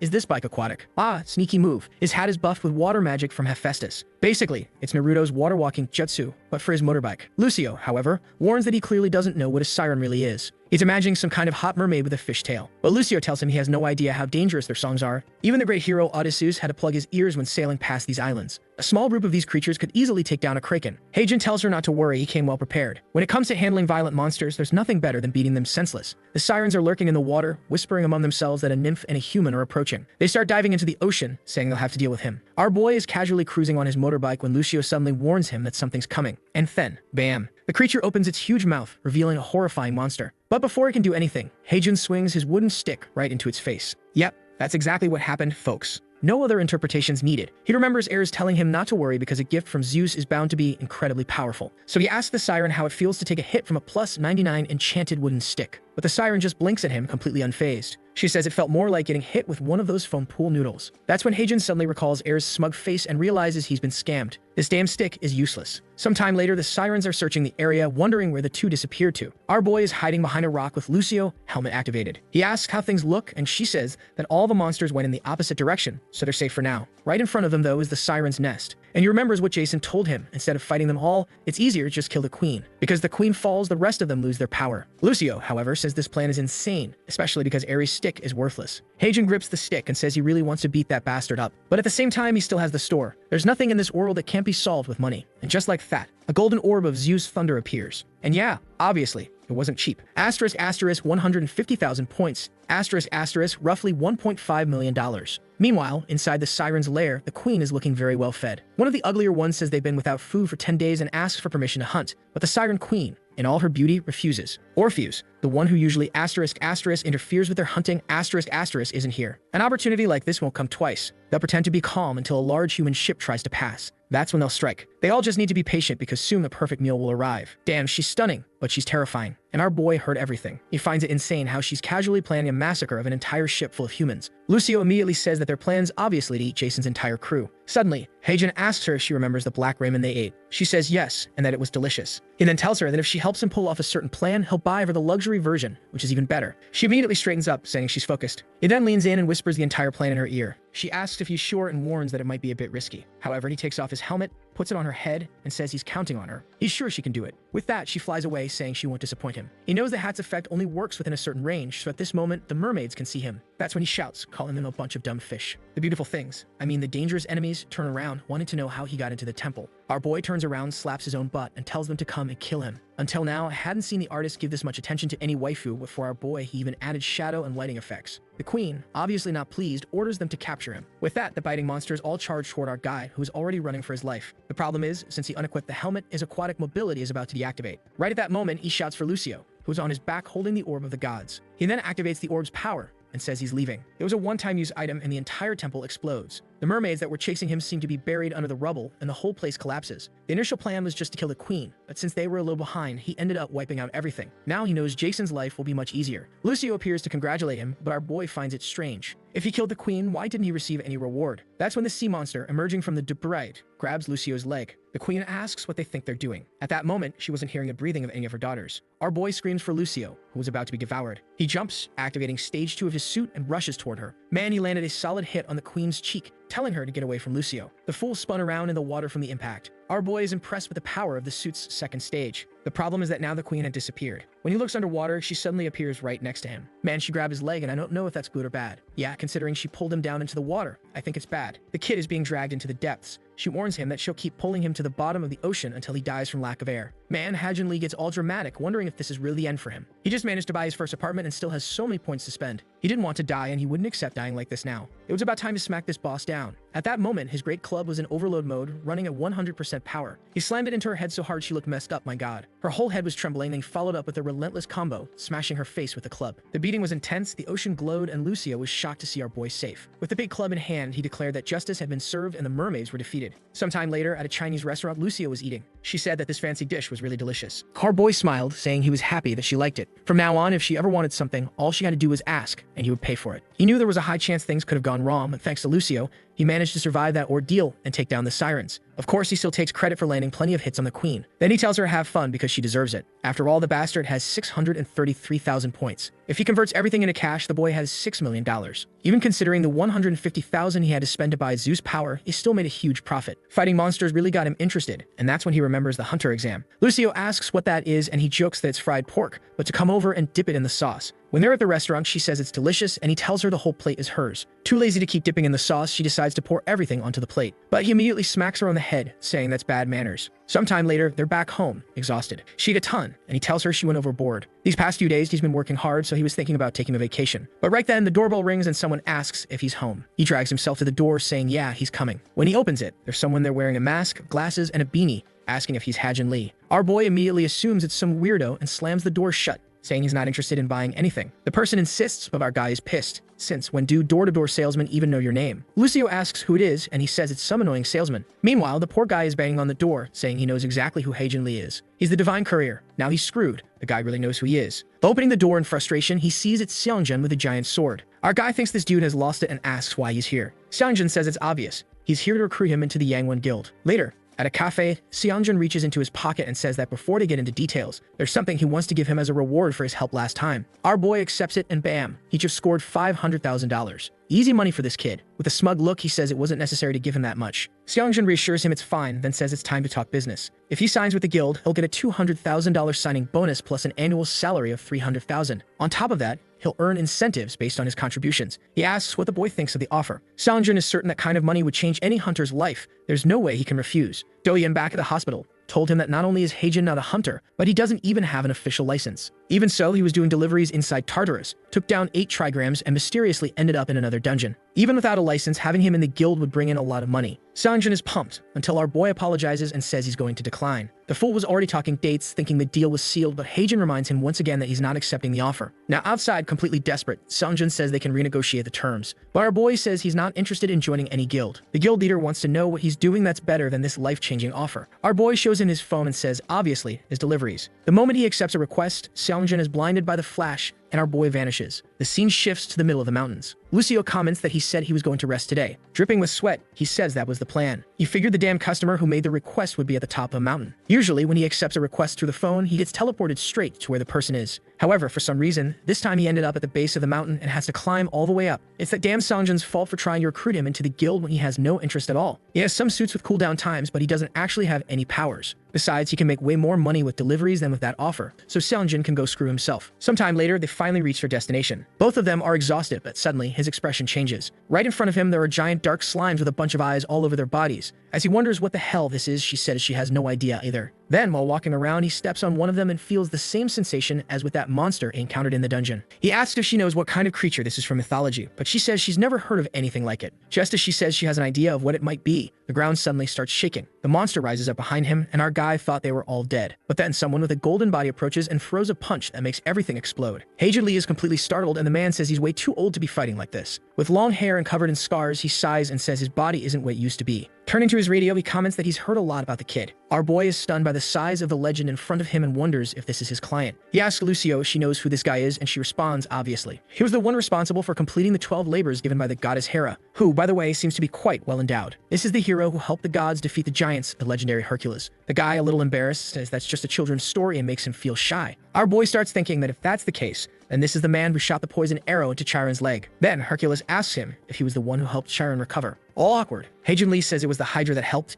He didn't do anything. However, Hercules smacks him on the back, saying he's really happy he did that, almost breaking his suit. Then the guy confirms that Lucio is right. He is indeed Hercules, a demigod from the past, who is now a mythical being that protects Olympus. Our boy and Lucio, skipping long introductions, just say their names. Hercules then explains that he called them because he needs their help. Our guy asks with what, and Hercules points to a cave, telling him to take a look. During the giant attack, that place became a portal for monsters to invade Olympus. Lately, various tentacle creatures have been emerging from there, and he's never seen anything like them before, so he suspects it might be an invasion from another realm. Our guy has a feeling this might be related to that monster from the dungeon. Hercules says his request is simple. He wants to know where these monsters are coming from. At that moment, our boy receives a mission to find out why the monsters are appearing with a 24-hour time limit. If he fails to complete it or cancels the request, you will lose 200,000 coins. What the hell? However, glancing at Hercules with his bulging muscles, he just accepts, saying he'll try to figure it out quickly. Hercules then says he's exactly how his wife Abby described him. Our boy suddenly remembers that this Abby is the first airhead who opened the door for him to make his first delivery. And with that, our guy starts thinking about how interesting it is that all this mythology is interconnected. Then the system says it will guide him to the destination. However, our guy notices something strange about the map. Looking at a cliff, he says it's pointing in that direction, but how the hell is he supposed to get there? Hercules picks him up and tells him not to worry, that he'll get there at record speed. Before our boy can respond, something has already been thrown. Meanwhile, back at Seongjun's guild, Do-yeon bursts into the room in a panic, calling for the guild master. The leader tells him not to just barge into his office like that, but Do-yeon is eager to know how the conversation went with the delivery guy. The leader simply explains that he was completely rejected, and the guy didn't even seem interested in listening to what he had to say. His friend finds that weird, since the offer he made would change anyone's life. But Seongjun says he has no idea. The guy really just disappeared out of nowhere. Do-yeon thinks that's a random excuse, but the other says he doesn't think that's the case. He's been thinking about how Haejin appeared in that dungeon before. On top of that, after everything happened, he even received a message from Ares himself confirming that he sent that item. Seongjun tells him not to worry, that he'll try inviting that kid to the guild again. Meanwhile, he's just chilling, playing his Dark Souls,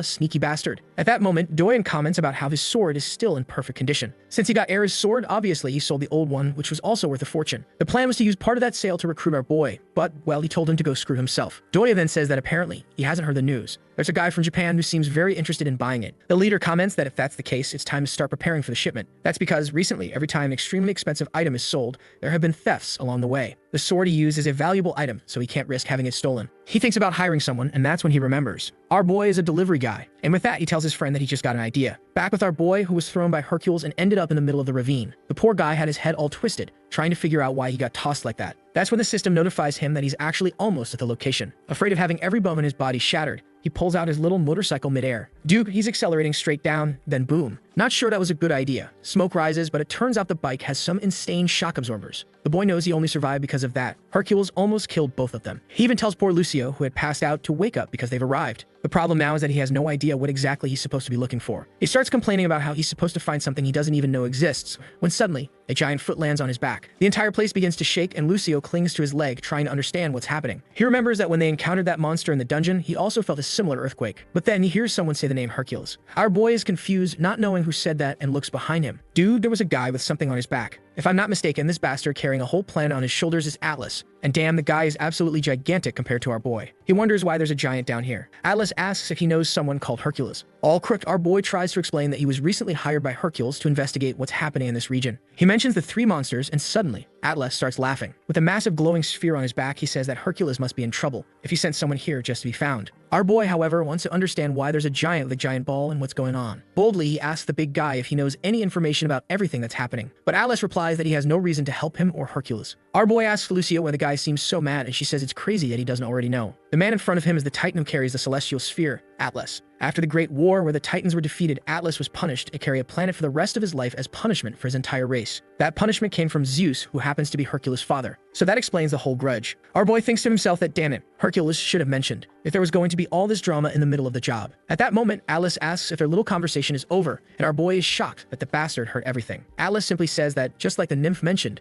if there are monsters roaming the earth, it has nothing to do with him. Now Heijin is screwed, caught up in yet another divine mess when he was just trying to do deliveries. For some reason, he tries playing cute, asking if the Titan really wants to say no to this adorable face. Atlas just tells him to shut up before he gets crushed. But our boy says he's not asking for the information for free. If Atlas tells him what's going on, he'll do any favor he asks. Suddenly, the Titan's expression changes, but Lucio panics, saying he's being way too reckless making an offer like that. Atlas bursts into laughter, saying it's ridiculous. As if a mere human like him could do a favor for a god. But our boy is getting confident, saying you never know, he might be surprised. The Titan considers this and finally says, all right then. For someone human, he's got guts. If that's the case, he wants him to bring him a golden apple. If he manages to get one without dying, he'll be worthy of knowing what the slimes are planning. Lucio immediately says that's impossible and warns him not to agree to this. Golden apples are extremely rare and only grow on Gaia's trees. Among the gods, they're usually given as wedding gifts. But before she can say more, he covers her mouth because suddenly, he remembers something. He asks Atlas, that's all you want. I've been calling him a god, but I forgot. He's a Titan. Atlas confirms it, saying he gives his word as a Titan. But our boy tells him to swear by the river Styx. I had to check mythology here. Basically, when a god swears by that river and breaks the oath, they lose their power for a while. Atlas smirks, extending his pinky, saying our boy is really something. But he's not afraid, so he swears by the river Styx. Right then, our boy pulls out his phone and says, well, now you can't go back on your word. The golden apple costs only 1,000 points. Atlas is screwed because our boy can easily buy one from the shop. He spends the 1,000 points and bam, a golden apple appears in his hand. He immediately shows it to the Titan, saying, here's your order. Atlas stands there looking like a total fool, saying this little brat must be joking. Meanwhile, outside the cave, the area is swarming with purple slimes moving around. Hercules is out there, smashing everything that comes out,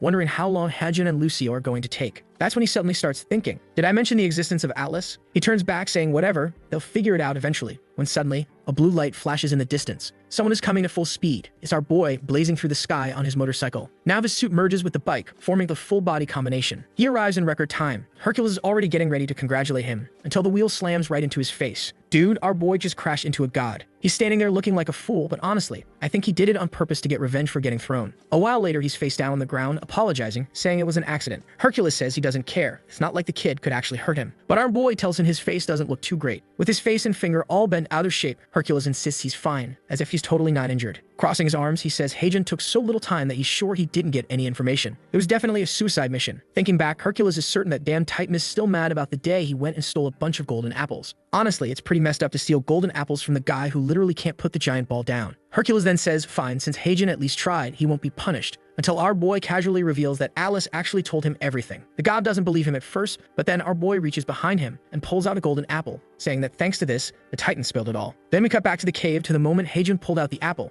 Atlas was shocked, wanting to know how a human could possibly have one of these. Our boy, being honest, tells him that you can buy one with a single click in the store. Atlas demands that he hand it over, but our boy just shakes his head. Nope. He says he's afraid of being scammed, so the Titan has to spill the info first, then he'll hand it over. Atlas protests, saying that wasn't the deal, but our boy just lifts the apple like he's about to take a bite. Cut back to the present, and Heijin explains that's how he got all the information out of Atlas. Hercules thinks to himself, this kid definitely isn't a normal human. No wonder he was able to fix his mentor's leg. The only issue is this disrespectful attitude is really reminding him of when he was younger. Finally, he tells our boy, just give me the information already. Our boy says that everything Atlas said was like some kind of riddle, so honestly, he didn't understand much. Then he repeats what the Titan told him. The ground will split into 7 sections. Blue flames will shine here and there. Apparently, it's pretty serious because Hercules immediately starts sweating. This is way worse than he expected. And just as he suspected, these creatures are coming from another world. What he didn't want was for them to be coming from that place. Now he's remembering. Heijin is one of the few people he knows who can travel between the human world and the world of mythology. Was it really fate that he ended up with a normal nymph by his side? To him, the 3 goddesses who weave destiny are truly cruel and beautiful, and he doesn't understand why they place such a heavy burden on the shoulders of a young human boy. Man,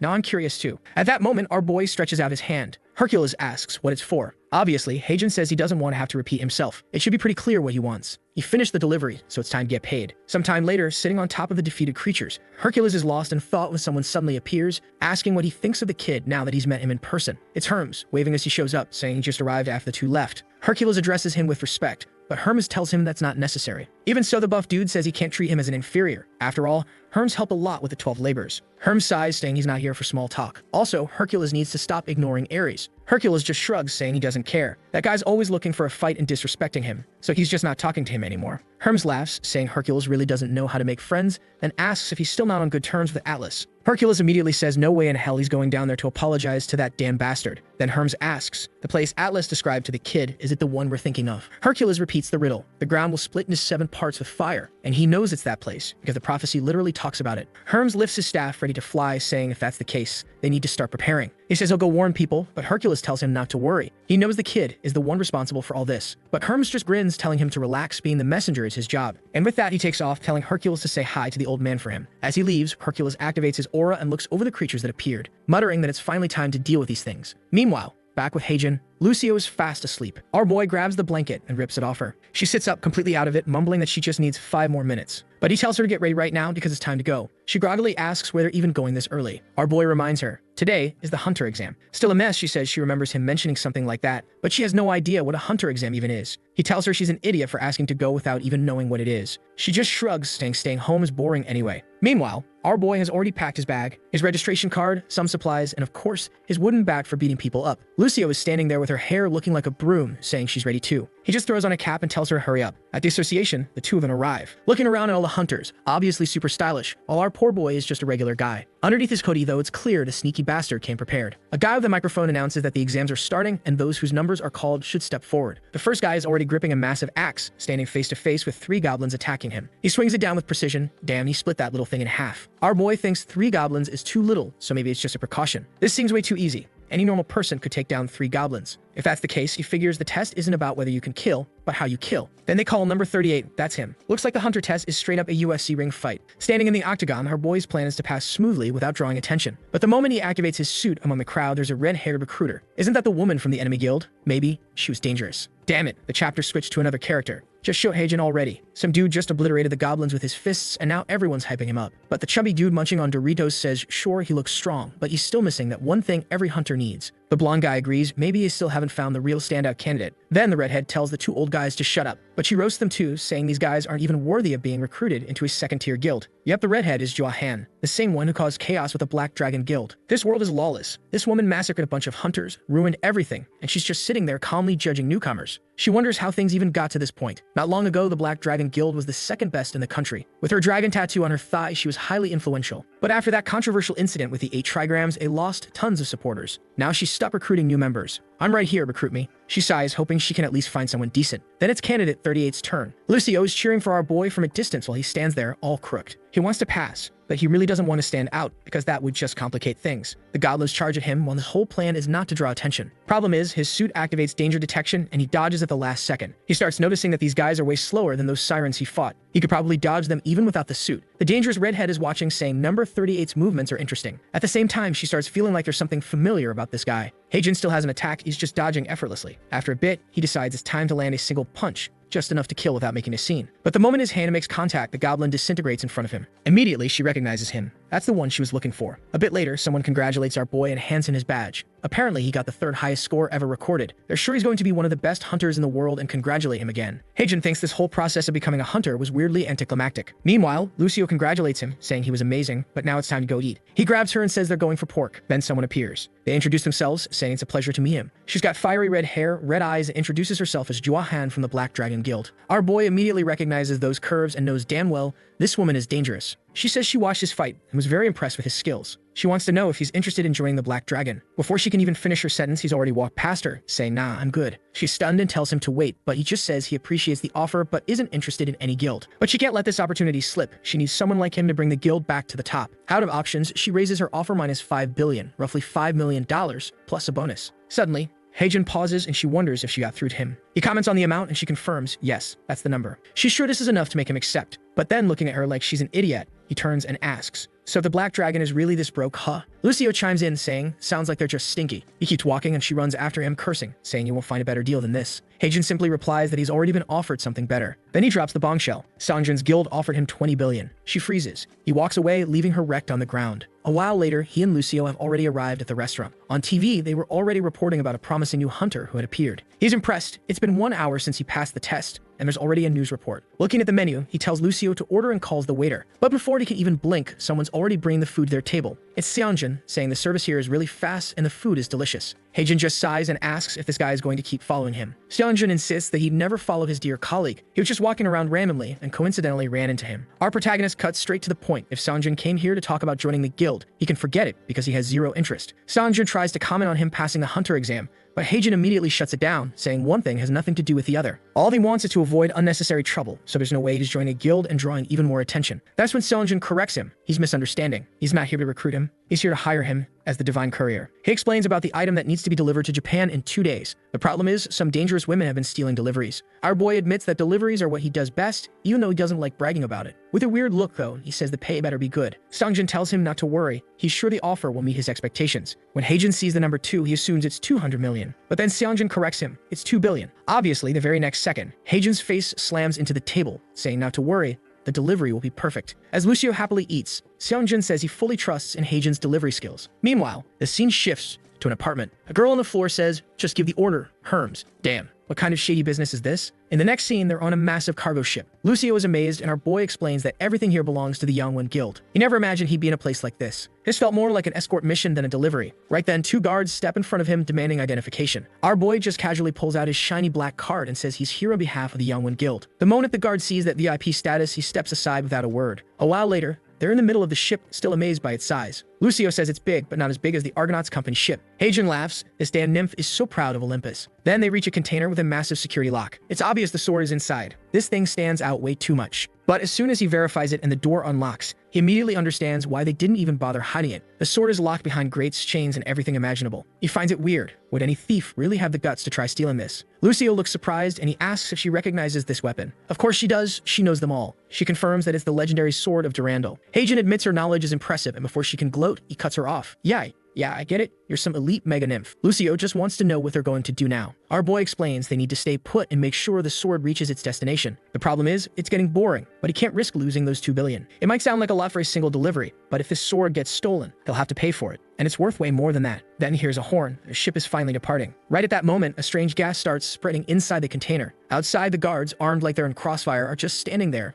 totally calm. That is until the gas reaches them and they collapse face first on the ground. At this point, you could loot them for their weapons. And that's when a dangerous-looking woman in a tight outfit appears. With a twinkling star in her eyes, she cutely announces, "Phase 1 is complete." Inside the container, our boy is already knocked out. Until, flick. A sharp flick lands straight on his forehead. Lucio shakes him awake and he jolts up, shocked that he fell asleep just like that. She tells him that a weird smoke started spreading. Now everyone on the ship is asleep. He immediately covers his nose, wondering if this gas is the kind that knocks people out. Checking the sword, thankfully it's still there, intact. What's weird is that his suit should have made him immune to this effect. So maybe it's the thief's special ability. Opening the door, he sees a woman, arms folded. She's praying. She's asking the gods to grant her strength so she can be an honest thief tonight. Our boy already knows. This chick is a clown. Without wasting time, he opens his store menu. Buying something useful would guarantee this delivery, but right then the thief moves. A green flash streaks through the air. A rope wraps around her arm. She flinches, immediately realizing this isn't just a rope. It's binding her like a spider's web. When she turns around, Heijin casually states, "Looks like I caught myself a little thief." What he bought from the store was Arachnid's rope. A strong binding rope, but it breaks if too much force is applied. Now the thief is literally crying on the floor, saying this gas was created by her god, so how is he still awake? He bonks her on the head, calling her an annoying thief who asks way too many questions. The girl insists she's not a thief. She begs him to let her go so she can explain why she needs to retrieve the sword. But Heijin just smirks. "Yeah, right. You really think I was born yesterday?" It's obvious she's here to steal from the guilds. She accepts the title of thief, but insists she only steals what needs to be stolen. Everything she does is for a greater good. Heijin laughs and she asks if he's ever heard the story of Robin Hood, the honest thief. She says she's exactly like him, just taking from people who have too much to give to those who have too little. Clearly, Heijin and Lucio aren't moved by her speech. He even tells her she needs professional help, and Lucio comments that some old people are just weird. Suddenly, though, the girl shouts and insists he must believe her. She was sent by Hermes to retrieve these items. That sword needs to be returned to its rightful owner so they can prepare for the threats that are coming. Heijin is surprised, while Lucio comments that maybe this girl really is an emissary of that god. What he's thinking, though, is that this poor girl looks too much of a mess to be an emissary. Then he tells her to explain exactly what these so-called threats are. Suddenly, she pulls an orb out of her mouth and says it wasn't meant to be used like this, but she has no other choice. She warns him that he'll pay a high price for interfering today. A purple smoke spreads across the ship, and of course, the moment it clears, she's gone. Already swimming away, she complains that this was a waste since these pills cost a fortune. What she used was an astral form elixir, allowing her to, well, be an astral form. That's it. And she swears she'll get revenge on that tight suit bastard. To be fair, yes, her outfit is tighter than his. Her name is Soo-in Choi. She reaches the dock, muttering that was too close, and now the elixir is gone. Meanwhile, she's already remembering our boy, swearing that she'll wipe that smug face off his mouth. That's when a message pops up asking if the mission was a success. She thanks Hermes, saying it was close, but she secured the item he requested. She had successfully stolen the Ring of Dissipation, a legendary artifact from the stories of King Arthur. Hermes asks her to explain what happened. She immediately reports that she used the gas he gave her, but one person was unaffected. The god responds that it's impossible for something like that to happen and demands to know who this person was. She describes him as a guy wearing a tight superhero suit and using a rope that felt like a mythical item to bind her. Immediately, Hermes says that this sounds familiar and asks if there was a child with him. She confirms, yes, there was a small girl with sky-colored hair. But she's confused. How did this god nail it exactly?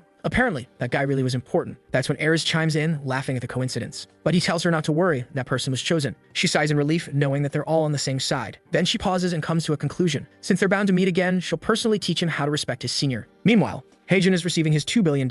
Just like the guild predicted, a peculiar person appeared and everything turned into a mess. But Durandal safely arrived in Japan, so his job was done. At the very least, his apartment was paid off now. With that, he decides to pay a visit to Hephaestus, since it's been a while since he last saw the guy. Plus, he's curious to see what can be done with the hydroscale he got. The scene shifts to Hephaestus' workshop, with Heijin knocking on the door. Scratching his chin, he notices the lights are off and the guy hasn't shown up. Of course, Lucio immediately suggests they leave and go eat instead. But right then, someone calls Heijin's name. The moment he turns around, he jumps in shock. It's Hephaestus. And just by the look on his face, Heijin already knows. Someone dangerous is coming. He turns to a high-level woman and tells her that this is the divine courier. They already knew she was dangerous, and she smiles at our boy, greeting him. The artist is getting bold. Hephaestus introduces her as Frigga, the leader of the Valkyries, who even taught magic to Odin, the supreme god of Norse mythology. But our boy completely misreads the situation, thinking his friend is cheating on his wife with this woman. He grabs Hephaestus by the collar, asking if he thinks he's turned into Zeus. Hephaestus quickly explains she's just a client here for business. The woman laughs, saying Heijin must be quite the character to assume she was having an affair with Hephaestus. Honestly, that was a bit of a roast. The dwarf doesn't seem bothered, while our boy is face down on the ground apologizing. Getting back on track, Hephaestus says they should get straight to business. He tells Heijin that he wants him to deliver this letter. The mission is to deliver the letter to the owner of Helheim and investigate the strange events happening in Valhalla. He has 120 hours to complete it and will earn 500,000 points. Heijin repeats the names, confused, while Lucio starts trembling. She explains that this place is known as the afterlife in Norse mythology, the realm of the dead. She's sure this will be extremely dangerous. Like a true filthy rich bastard, now that Heijin has a ton of money, he's not too keen on risking his life anymore. What if he dies with all that cash sitting in his account? Even if he retires today, he already has more than enough money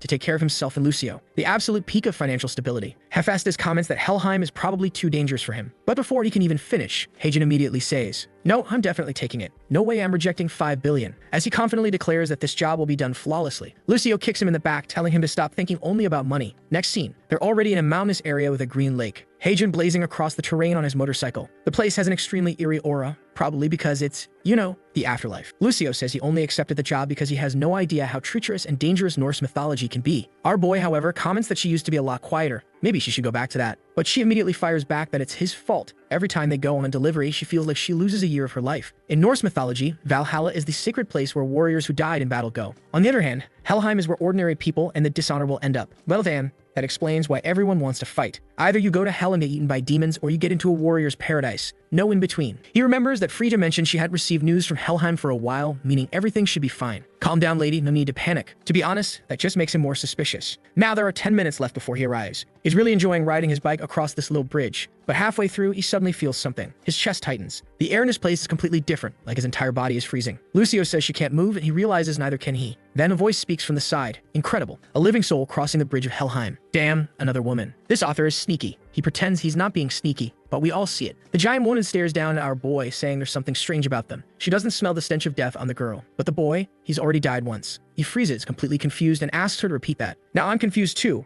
Our boy is reincarnated and didn't even know. Damn incoming tragic backstory. My heart's already sinking. Of course, flashback time. Our boy is on his bike on a rainy day. He knows doing deliveries in this weather is a recipe for disaster. But his landlord won't stop texting him saying he'll be evicted if he doesn't pay rent. His only option was to keep delivering nonstop. Until a car cuts him off. But our boy reacts fast. He swerves onto the sidewalk and barely avoids disaster. Of course, he's pissed and about to cuss out the driver. But then, he notices something. His deliveries. All of them have fallen onto the road, and now he's screwed even harder because he'll have to pay for the damages. As he's typing on his phone, a horn blares. In the pouring rain, the truck driver doesn't see him, and just like that, truck gun claims another victim. That's how Hajin Lee died at 27 years old, and for some reason, someone put a drooling photo of him at his funeral. No idea why, but that's how it happened. Back in the present, he mutters that this woman is probably trying to kill him from a heart attack, but she just says that he reeks of rotting flesh. It's ridiculous for him to claim he's never died. Lucio chimes in, saying that since he visited Tartarus, maybe the stench of death got stuck to him. Just like nymphs who live near water smell fresh. Nymphs who live in the sea smell fishy, and the ones near waterfalls smell like moss. Even though Tartarus and Helheim are from different mythologies, both are realms of the dead. Our boy sniffs himself. He doesn't smell anything. But then he remembers. Back in the cave, the Hydra said she could smell spirits on him. The woman nods, saying that makes sense. She's heard about a mortal who met Hades in the depths of Tartarus. If that's the case, then he should already know who she is, the one responsible for guarding the passage. First of all, our boy has no idea. Second, was that flashback fake or did he really die? Lucio, however, knows. There's only one person who holds that title, the Bridgekeeper, also known as the Warrior of Wrath. She's certain that this woman's name is Manga. Horrible name. The woman congratulates her for knowing her other titles, then asks why they want to cross this bridge. Honestly, Lucio just straight up tells her. Frigga asks them to deliver this letter to Hell. The moment Manga hears the Valkyrie's name, she understands. If it's for Frigga, then she'll allow them to pass. Our boy rides forward. He finds it weird that it was so easy, but hey, better easy than difficult. Time to hit the gas and cross before she changes her mind. From a distance, Magad watches. She never thought that woman would send a mortal and a nymph. No doubt, these two are in for one hell of a journey. Our boy keeps speeding up. He's finally approaching Helheim. But then, everything turns freezing cold, like snot freezing levels of cold. Lucio immediately sneezes and splatters him. Hajin glares at her, already remembering how Frigga didn't warn them about bringing warm clothes. Lucio suddenly remembers. Oh yeah, Helheim is freezing because the dead don't feel cold. Hajin asks why she didn't mention this before. She shrugs, saying it's not like she remembers everything. Does he still remember everything from school? She tells him to quit whining and just buy something from the special shop. Pouting, he reluctantly opens the store. Unfortunately, yeah, that's probably the best option. There was a baby wolf fur coat available, but it cost 200,000 points. At least it provided exceptional warmth, keeping the wearer cozy even in the coldest conditions. He thinks it's ridiculous to spend 200,000 points when his motorcycle only costs 100,000, but it's the only option. He buys it, losing 200,000 points. At least he still has 600,000 left, so that's fine. Putting it on, he tells himself that once he completes the mission, he'll have at least 500,000 points again. Looking back, he notices Lucio is also bundled up in a coat, smiling. He's surprised. He didn't think the purchase would extend to her too. Then he figures it must be like the helmet effect, where nearby people also get covered in the effects area. The next second, he's speeding up, saying that now that he doesn't feel cold, he'll finish this as quickly as possible. But after some time, he's still in the middle of the snowstorm, which seems to be getting worse. He's warm thanks to the jacket, but his bike is struggling, slowing down. Not only is he not sure if he'll make it on time, but his map has stopped working. So they stop behind a large rock. If they kept going, they'd probably get buried in snow. At least, that's what Lucio says. But Hajin waves her off, telling her to stop being dramatic. He only stopped to see if his phone signal would come back. This guy is serious about his deliveries. He still has 41 hours to complete it, but he's already panicking. Damn, the destination is far. Checking the map, he realizes they'll barely make it on time if nothing gets in their way. Lucio suddenly calls out to him, saying he's not stupid enough to fall asleep here, right? But she's actually pointing at something, saying that something weird is approaching. He steps out from behind the rock to take a look, and immediately feels the rumbling footsteps. Man, he thought it would be a Yeti or something, but instead, there's a buff dude in his Speedo running toward them. This guy casually calls out to them, telling them to run or they won't make it out alive. He's being chased by a pack of wolves. Now Hajin's pissed. This idiot just brought the wolves to them. The chase is on. The speeder dude is running for his life while our boy is flooring his motorcycle. Heijin tries to ask him something, but the guy cuts him off, saying, "Don't talk to me. I'm already struggling to breathe while running." But Heijin is more impressed that this guy is keeping up with his bike on turbo mode. Both he and Lucio shout at the guy, demanding to know why he brought the wolves here. The man says he just wanted to say hi, because since arriving in this place, all he's seen is wolves and snow. That answer doesn't sit right with them. Lucio flat out tells him to turn around and get eaten by the wolves alone. But right then, Heijin spots a cabin in the middle of the blizzard. This was their chance to recover, so he rams his turbocharged motorcycle through the gates and rushes inside. The weird dude yells behind them, telling them to wait. But our boy sees the wolves chasing him and hesitates. What if he lets him in and they all get mauled? So, with zero hesitation, he slams the door in the guy's face, cold-blooded. Then he just thinks to himself that he gave him a chance to earn survival points. But the guy shouts back, "You got it all wrong if you think I'd die that easily." And then, the maniac jumps 30 meters over the wall. Lucio's jaw drops. Her face looks like she just got punched in the head. The guy lands right in front of Heijin and smirks, telling him not to be so shocked. There's no obstacle in this world that a real man can't overcome. Is this guy a Sigma male or an alpha? Heijin is so impressed by the speech that he's giving off hardcore red pill podcast energy. The Speedo man starts walking toward them, saying he'll introduce himself. But Heijin immediately tells him there's no need to get personal. The guy ignores him and introduces himself anyway, as a descendant of Odin, the wise and powerful father of all creatures. His name is Sigurd, a respected warrior of the Volsung family. With no real choice,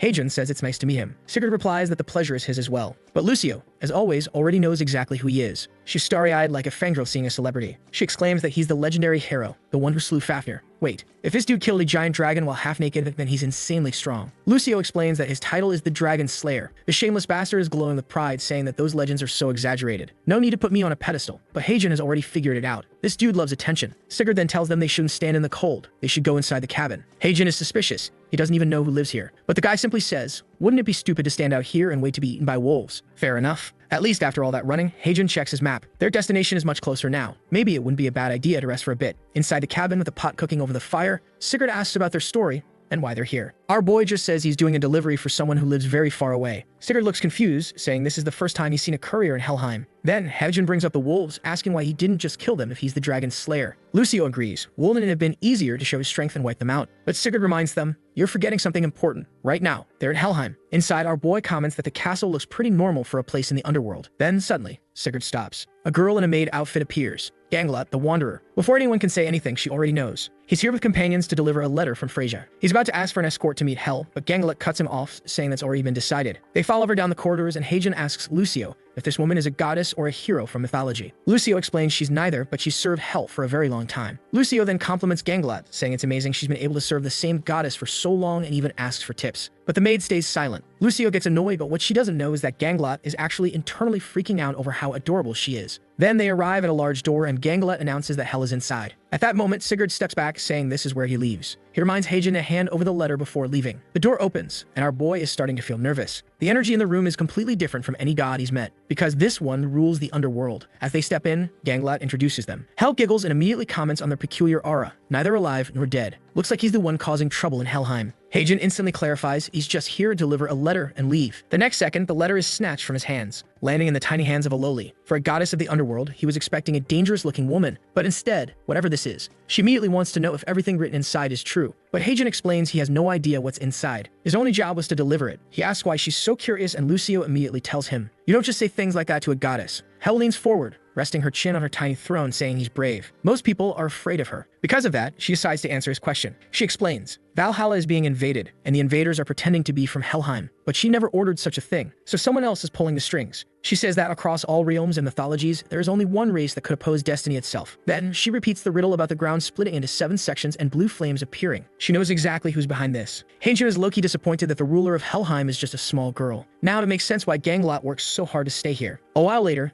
Hel sits back on her throne, asking if they've left. Ganglet confirms and says she opened a portal to send them straight to Olympus. Hel mutters that Freyja's sense of humor is something else, sending a human into the realm of the dead. But Ganglet corrects her. That man is no ordinary person. He's known as the Divine Courier. Apparently, he has a reputation among mythological beings. He collects points as payment. Hel thinks about this and says she understands now. At the very least, thanks to him, she was able to confirm the existence of those creatures. Then she tells Ganglet to prepare for their departure. Ganglet looks confused, but Hel declares this time she will personally join the journey. Back with Hephaestus, he asks if Heijin is sure that's what she said. Maybe he misunderstood. But Heijin insists he heard it right, and Lucio confirms she was right next to him. Freyja, meanwhile, brings up the prophecy again, the 7 sections of land, saying she never imagined something like this would happen. Heijin is curious. Why is everyone so serious about this? He remembers when he mentioned it to Hercules, his expression completely changed. Frigga waves goodbye to Hephaestus, saying she'll come back later for the item, because this is more urgent. She wishes she hadn't heard about this, but now that she knows she has a duty to spread the information. She doesn't understand though. How did it get this bad without anyone noticing? Maybe someone has been hiding the truth and pulling the strings from the shadows.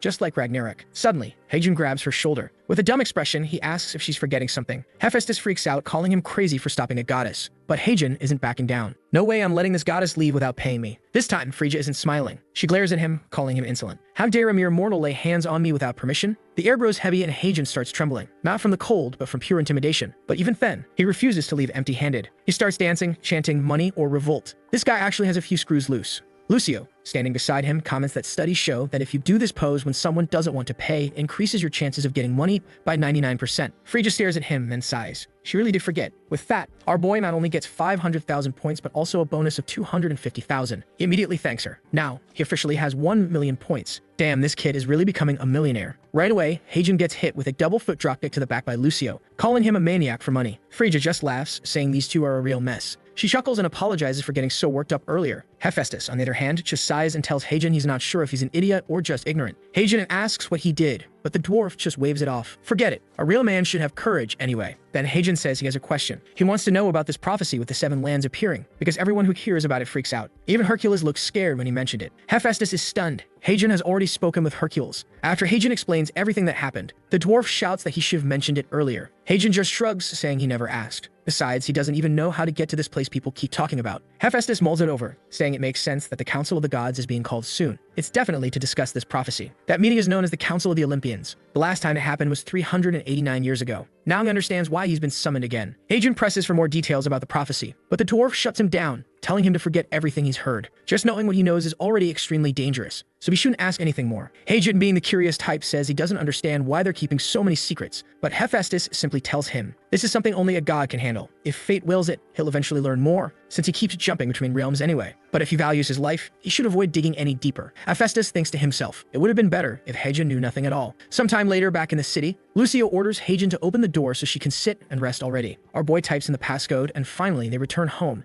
happier than ever. The apartment, which they had been paying for in advance, is finally theirs. A nice fancy place to call home. Heijin, looking around, thinks, now that all the previous owner's furniture is gone, he finally feels like the real owner. Lucio, on the other hand, immediately calls dibs on a room, but Heijin claims the biggest room for himself. She refuses to accept that and says they should settle it fairly. Rock, paper, scissors. But Heijin grabs her by the arm and without hesitation says, no way, goodbye. He decides it's a good time to buy new furniture and heads toward the door. Right then, someone knocks. He pauses confused. They just got here. Who already knows his address? He grips the doorknob, telling the person to wait. When he opens it, it's Erin. She's standing there, looking stunning, holding a large cake. Heijin asks what she's doing here, and immediately, Lucio recognizes her from the dungeons. Then Heijin remembers. She was supposed to move in next door. Now it all makes sense. Wait, did he already know that? Because I didn't know that he knew. Erin holds up the big cake, saying, this is for the divine courier. Heijin takes it, asking what it is. She replies, it's a rice cake. Rice cake. Where I'm from, rice cakes are totally different. But hey, I'm not Korean, so I wouldn't know if this is actually good. Apparently, she's been wanting to throw a welcome party for Heijin. But our boy rejects it outright. He says he just got home, so now isn't a good time. The poor girl looks disappointed. She really wanted to celebrate. Meanwhile, Lucio, still starving, asks, so is this whole cake meant to be eaten? Before Heijin can respond, Lucio grabs it and bolts. While shoveling it into her mouth, she justifies herself, saying it's his fault because she barely ate today. But the second she tastes it, she starts vomiting. Heijin asks what's wrong. Lucio describes it as, it tastes like eating chocolate, drinking dirty water, and brushing your teeth at the same time. A very specific description. Heijin just tells her, that's what you get for stealing something that wasn't meant for you. Erin, on the other hand, calmly takes a bite and says,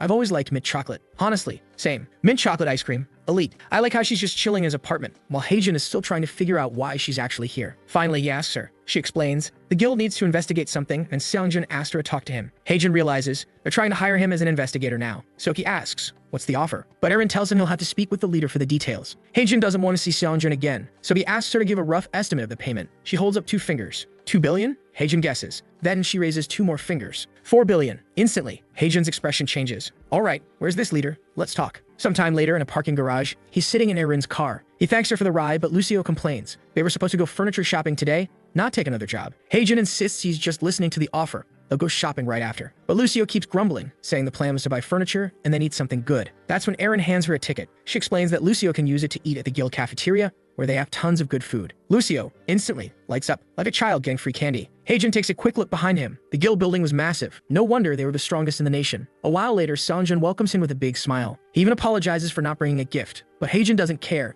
He just tells him to get to the point. He doesn't have time to waste, especially since his partner was getting impatient and wanted to leave already. Seongjin says that's fine and asks him to take a seat. As always, Heijin is already annoyed by how this guy is so friendly. Then Seongjin starts explaining the issue. On the paper in front of him, Heijin sees that it's about reassessing the difficulty of certain dungeons. Seongjin explains. Heijin should already know about this since he's been in dungeons like these, where, out of nowhere, strange creatures appear and the difficulty skyrockets. Because of this, many people have been avoiding entering dungeons, and that's a huge problem, since if no one clears the dungeons, the monsters start escaping. That's called a dungeon break. Heijin nods, saying he knows how urgent this is, but there's no way this guy expects him to solve a problem this big. Then he flips to the next page and immediately calls them out. You guys are joking, right? They want him to gather intel on the Red Drake, the strongest level 7 creature in the country. Even if all the ranked hunters teamed up, they wouldn't be able to take it down. Heijin, furious, asks, aren't you guys the strongest? Why the hell are you sending some delivery guy to handle this? Seongjin explains that they will be helping with the mission. They'll be handling the easier tasks in the dungeon, but they also want information on the Lizardman King. Apparently, that's another terrifying boss, because Heijin is already shaking. He accuses Seongjin of offering him 4 billion just to get himself killed. But then, Seongjin clarifies, 4 billion is just to participate. If he actually gathers the information, he'll get another 4 billion. Heijin freezes. You're doubling the offer? Seongjin, in full Jivikchad mode, simply says, yes. They shake hands, deal sealed. Scene change. A mysterious lake with a rainbow arching over it. In the center, an old man holding a golden staff. A horse-headed man arrives and the elder greets him. It's unusual for you to be late. The orange-haired figure says he ran into some issues along the way. He tosses a purple worm onto the ground. I found several of these things down below. They shouldn't be appearing in the Norse regions. The old man studies the creature. I didn't expect them to spread this far already. This virus is moving faster than he thought. He knew the apocalypse prophecy had begun, but he didn't expect it to be so sudden. The horse-headed man prepares to leave. Odin ordered me to go to Helheim.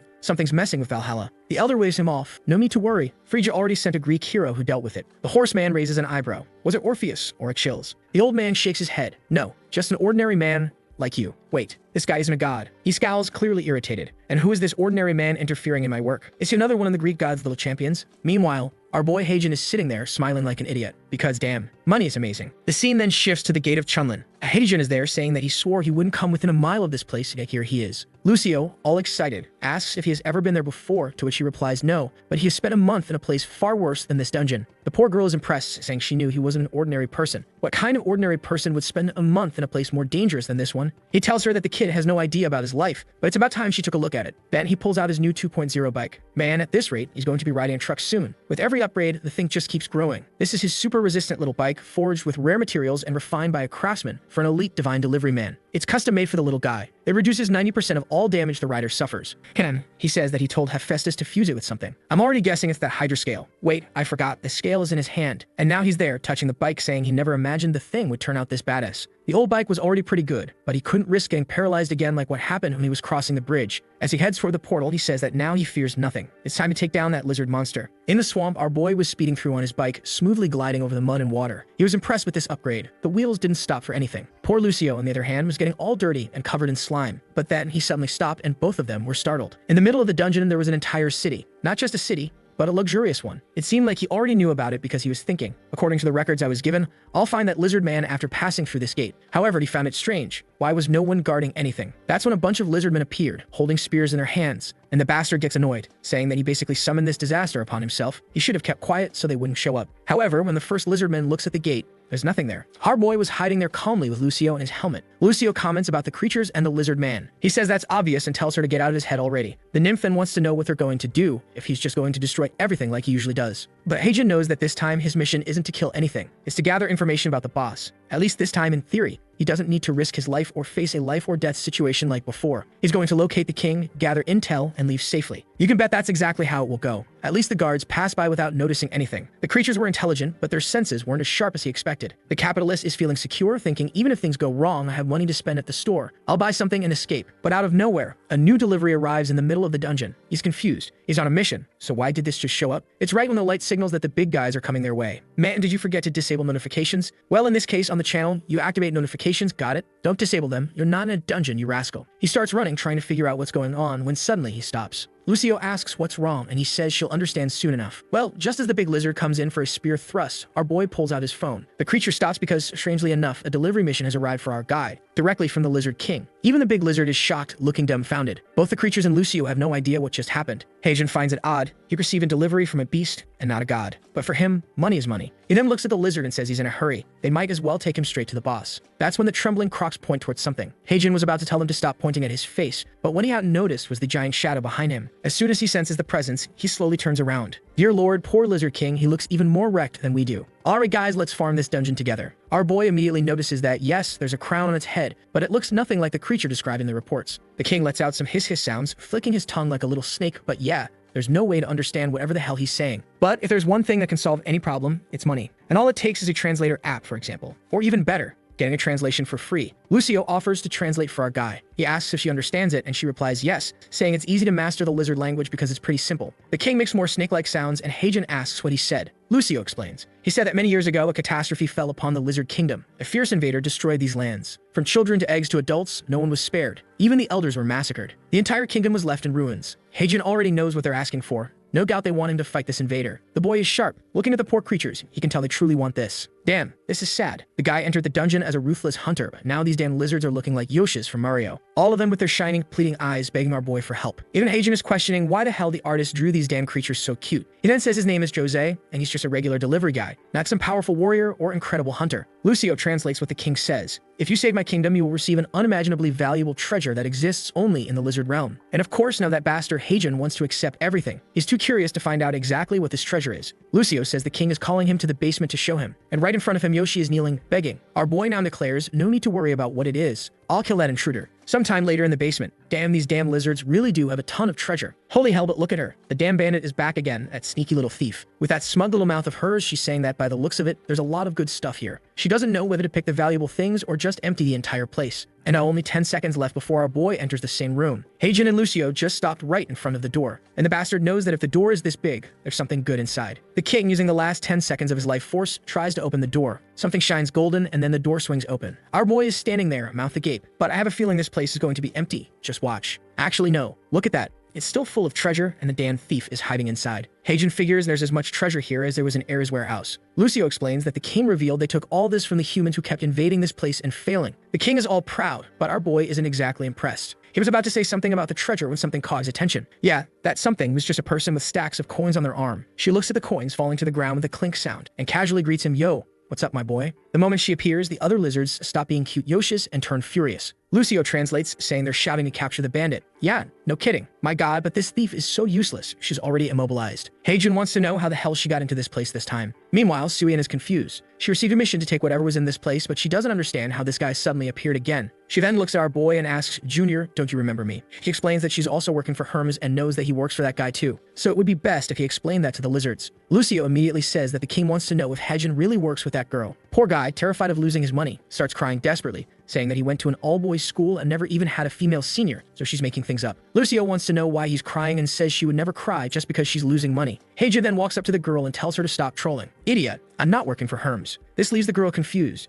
She knows he's doing jobs that Hermes wants, so why didn't Hermes tell the boy? Suyin then says that if he helps her get out of there, she'll do whatever he wants. Our boy will definitely ask her to give him money in some way. He's deep in thought while Lucio warns him not to trust a bandit, which is true. After thinking for a moment, he says, all right, then with an evil grin, and he tells her that he'll ask for something, but she has to swear to do it at the River of V. She says swearing by the River of Styx is insane, but he just replies, if you don't want to, I'll let the big lizards slit your throat here, and you can rot in this place. Looking at the blade near her neck, she says, fine, and swears on the River of Styx. If he helped her, Suyin Choi escaped, she promised to do whatever he wanted. He then says it worked, and asks Lucio to explain the situation to the king. A little while later, she was already free, relieved that she hadn't been executed. She thanks Junior for the help, but he immediately responds, first of all, I'm not your junior, and second, you better be ready for what I'm going to ask. Just like some people watching this video, this girl has peculiar thoughts and is already imagining some very close favors. But of course, our boy would never ask for something like that, right guys? He's a man of culture after all. That's why sometimes I gotta bring in Emigona's works, because we see so many protagonists who never do anything, and once in a while, we need one who actually delivers. But right then, the system screen pops up displaying a mission. Defeat the Crimson Invader of this kingdom and save the Lizard Realm. Time limit, 3 hours. Reward, the kingdom's treasure. He's shocked. 3 hours is way too short. Last time he had 50 hours and even then he was scared. He immediately looks at Lucio and says they need to start running because there's no time to waste. He takes off at full speed, but Junior was about to ask them to wait. Standing next to the king, she thinks to herself, that bastard is so rude, he didn't even let me finish talking. Strangely enough, the king is still wide awake beside her. That's unusual. Meanwhile, our boy is already on his bike speeding ahead. It's 30 kilometers away, man. This king really gave him no time at all. Getting there in time is the least of his worries. The real problem is what he'll do when he arrives.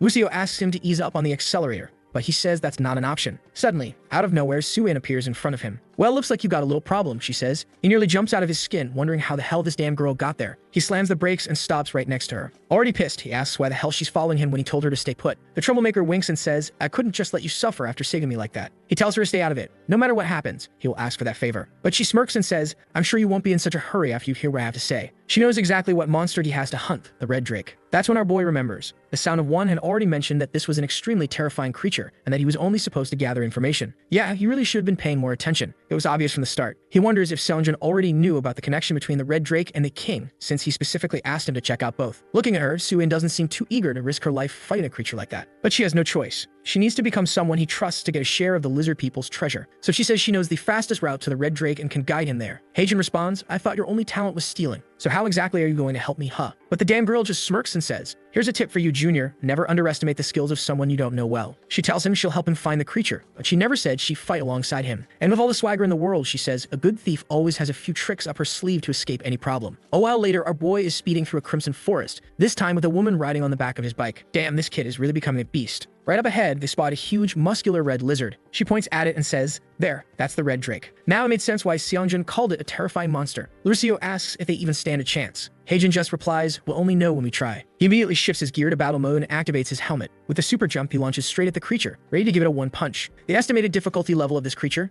a level 7 boss, and Heijin smashes it right in the head. Man, I really thought this would be one of those scenes where the monster evaporates on impact, but nope. The damn thing got up roaring, and our boy is hyped. Alright, he grins. Time to kick this thing's ass. Looks like he already landed another hit, this time from way up in the sky. The explosion was spreading. From below, Soo-in covered her face, completely stunned. How the hell was he doing this? Since she was chosen by Herms, she's faced countless challenges that most hunters wouldn't even imagine. But even she couldn't wrap her head around what was happening right now. Our boy is out here kicking and punching like Kid Lee. The red drake stumbled and fell backward. Our mad lad is looking exactly like Master Lee, and she knows that the Hunter Association classified this creature as a near level 7 monster. Considering all the monsters that have appeared in dungeons worldwide, this creature ranks in the top 10. Damn, I didn't even know it was that strong. Thanks for the info. She knows that, just like her, this bastard was chosen by Herms, but there's no way he got this strong just because of that. Not to mention, every high-level hunter these days has at least 15 years of experience. On top of that, most of them were chosen by mythical gods. But she's certain that Heijin received his powers less than a year ago. So how is he stronger than hunters with way more experience? And judging by the way the red drake is acting, she's sure something isn't right. Ah,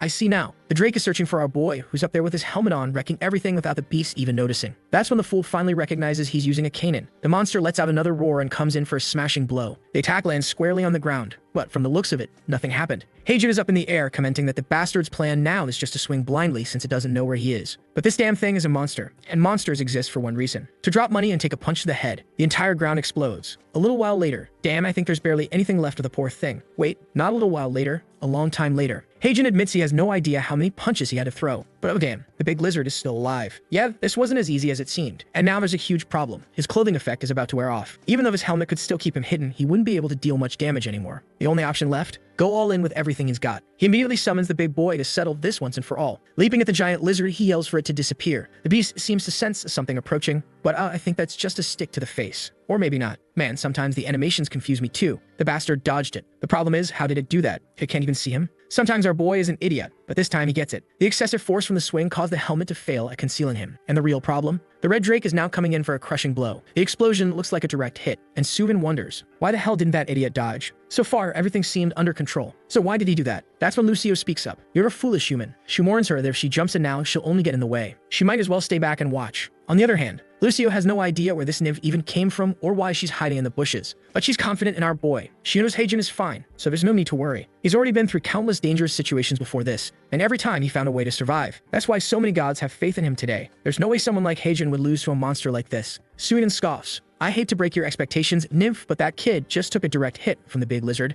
Nobody survives something like that. But then, she sees something odd. Our boy is climbing. Damn, this big lizard is soft, he mutters. She doesn't understand. Why the hell is he clinging to the boss like that? And why why is Lucio suddenly cheering for him? The clothing effect only had 57 seconds left. And right then, in the middle of climbing, our boy notices something. A strange star-shaped crystal right below the beast's throat, close to its neck. Lucio shouts, warning him. That's the beast's reverse scale. Instantly, he realizes this must be some kind of weak spot. He immediately opens the shop, because if he's gonna kill something like this, he needs an unstoppable or destructive force. Then he asks Lucio, is the red drake a dragon? She replies, I'm not sure, but with a reverse scale like that, it's probably a unique breed of wyvern. At that moment, he buys something from the shop. If that's the case, then it's a kind of dragon, he says. Our boy just went from 1.3 million points to 1 million. I don't know what the effect is, but I do know that this sword was expensive as hell. Look at this bastard. He bought Sigurd's sword, the Dragon Bane, and he's still stuck like a damn idiot in the middle of the beast's chest. Meanwhile, Suin has no idea how the hell he summoned Graham. But Heijin knows one thing. With this sword, he can finally finish the creature by striking its weak point. He moves in for the attack, and the monster's eyes glow engulfed in flames. Oh, judging by Heijin's face, I don't think this is going well. He can't understand. Why the hell are flames suddenly bursting all over the monster's body? With that, our boy is blasted backward, wondering, is this the creature's final trump card? He crashes onto the ground. Oh damn, this is bad. There's no way he can strike the reverse scale while the creature is in this form. Lucio warns him to be careful. Suyin rushes over, shouting,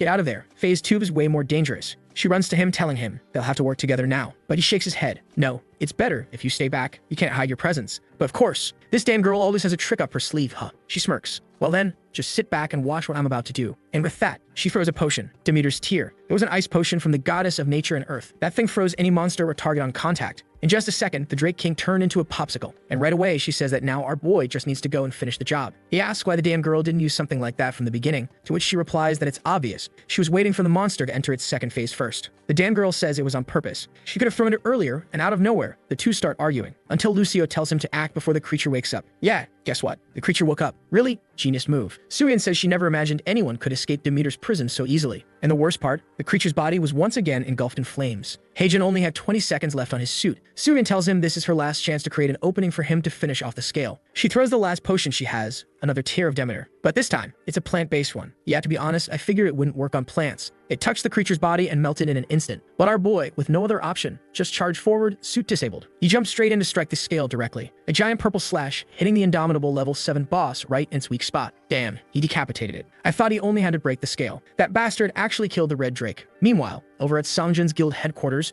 Doyen is saying that they've finished some research on a few nearby dungeons. The guild leader thanks him and tells him to rest today and prepare himself. But then, Doyen says he heard something while in the elevator and wants to know if it's true. It seems like he received some kind of time bomb from the association to deal with. The leader replies that yes, it's the Lizardman dungeon and they have no idea how they're going to handle it. Apparently, they've already received the information that our boy cleared the dungeon 2 days ago. When he got the call from Heijin saying he was done, he thought it was about the investigation. But then Doyen says, no, he didn't finish the investigation. He killed the Red Drake. That wasn't the plan at all, but just kinda happened. Xiangjun, of course, thought the bastard was joking. But when he set a team to check the dungeon, they saw the truth. He never expected the boy to suddenly change his mind and do something like this. The problem is, how the hell is he going to explain to the association that this happened? Of course, it's a huge relief to everyone the creature that was about to be released and destroy the city was finally killed. But on the other hand, the fact that it died so suddenly is now a problem they'll struggle to explain. That's because the contract with Heijin had a clause stating that his identity couldn't be disclosed under any circumstances. But someone has to take credit for killing the level 7 monster, and whoever it is will be under suspicion from everyone. Doyen is hyped, saying that the delivery man is an absolute beast. At this rate, he can beat up most top hunters. Sangjin sighs, saying that at this rate, he'll have to lower his rank to A. Immediately, Doyen changes his mind. Never mind. There's no need to raise his rank. Nobody needs to know he killed the thing. Let's just leave it be. And now Seongjin is wondering. He took down the Red Drake, but what about the information on the Lizard King?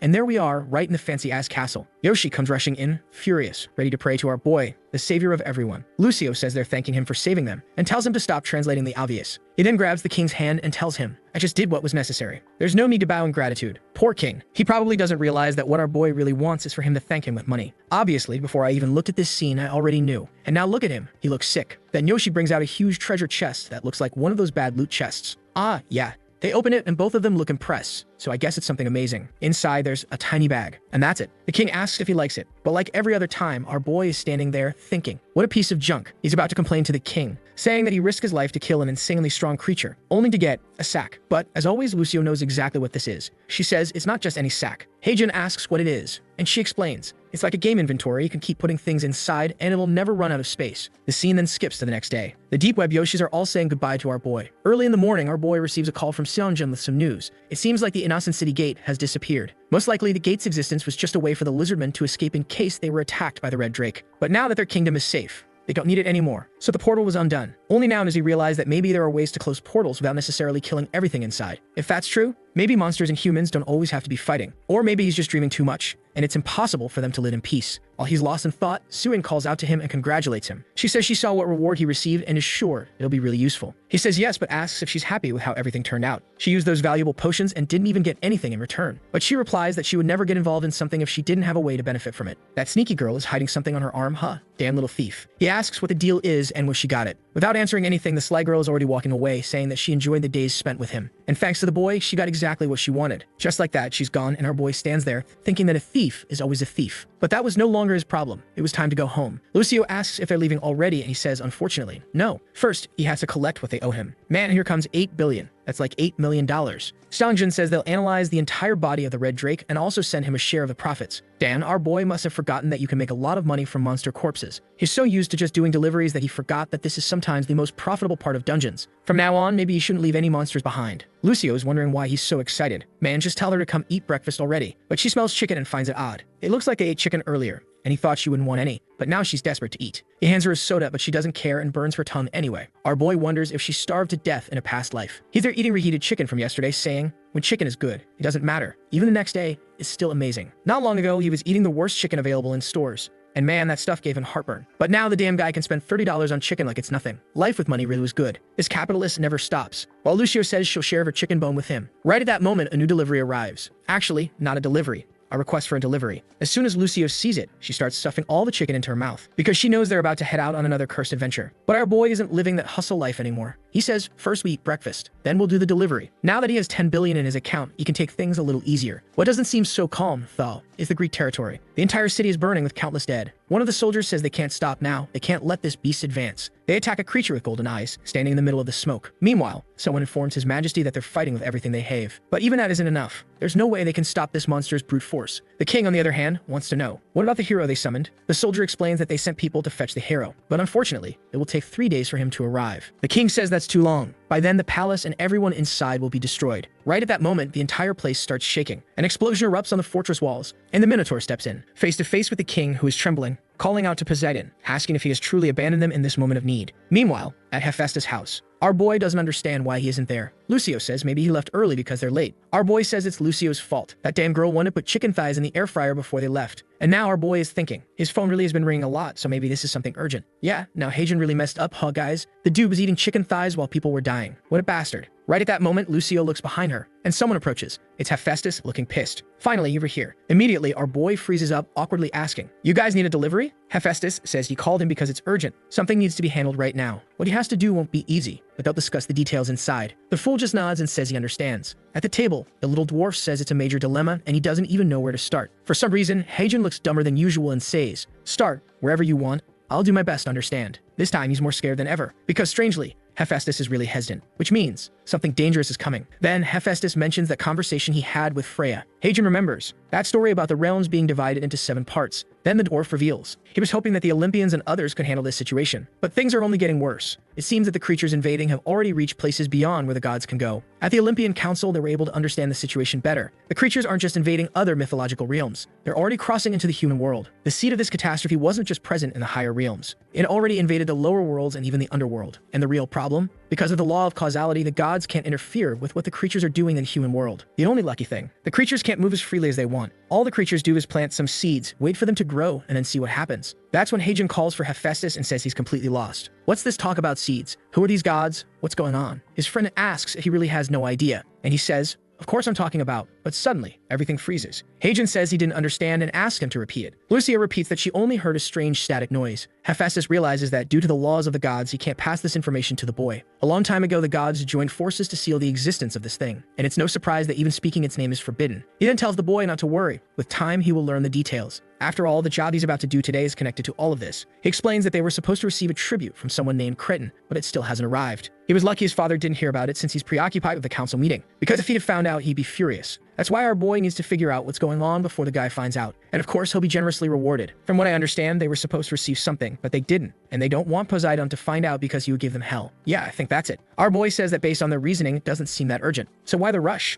Lucio explains that if it were any other king, it wouldn't be a big deal. But this is King Minos. For him, being late for anything is completely unacceptable. It seems that King Minos was a man who plunged his own land into chaos, all because he defied Poseidon by refusing to sacrifice a white bull. That's how the infamous labyrinth was created, a place where anyone who enters is doomed, because inside, a minotaur is imprisoned. I still don't get what being late has to do with a minotaur, but I'm sure we'll figure it out soon, especially since our boy is already arriving on his bike. Or not, actually. His water walking buff is running out, and he's going to have to stop on this little island before he dies. Lucio tells him he should be more careful. Our boy responds that he didn't know it was this far away. He decides to buy something from the shop to help him swim. But Theseus boat, 30 million. The Argonauts ship, 50 million. Noah's Ark, 100 million. Yeah, there's no way he can afford any of that. Lucio wants to know what they're going to do, and our boy says the only option is to look around for now. Maybe they'll find something useful. He reaches into his infinite bag and says, "This is exactly why I brought this thing." He'd already stuffed it with tons of things he thought might be useful. Is she packed a boat? Huh, dumbass. Not these binoculars to stand there scouting. That's when he sees a temple on the horizon, smoke rising from it. He figures it might be a good stop if he wants to reach Creighton Island. And then suddenly a soldier appears in his binocular view, asking who they are. Not just one soldier, but several demanding to know why they've invaded this land. Our boy asks them to calm down. He's just here to find a boat to get to Creighton Island. When one of the soldiers gets angry, asking if he even knows where he is, someone puts a hand on his shoulder. A peculiar man speaks. "If you don't mind, I'd like to hear what he has to say." Our boy thinks this guy is weird.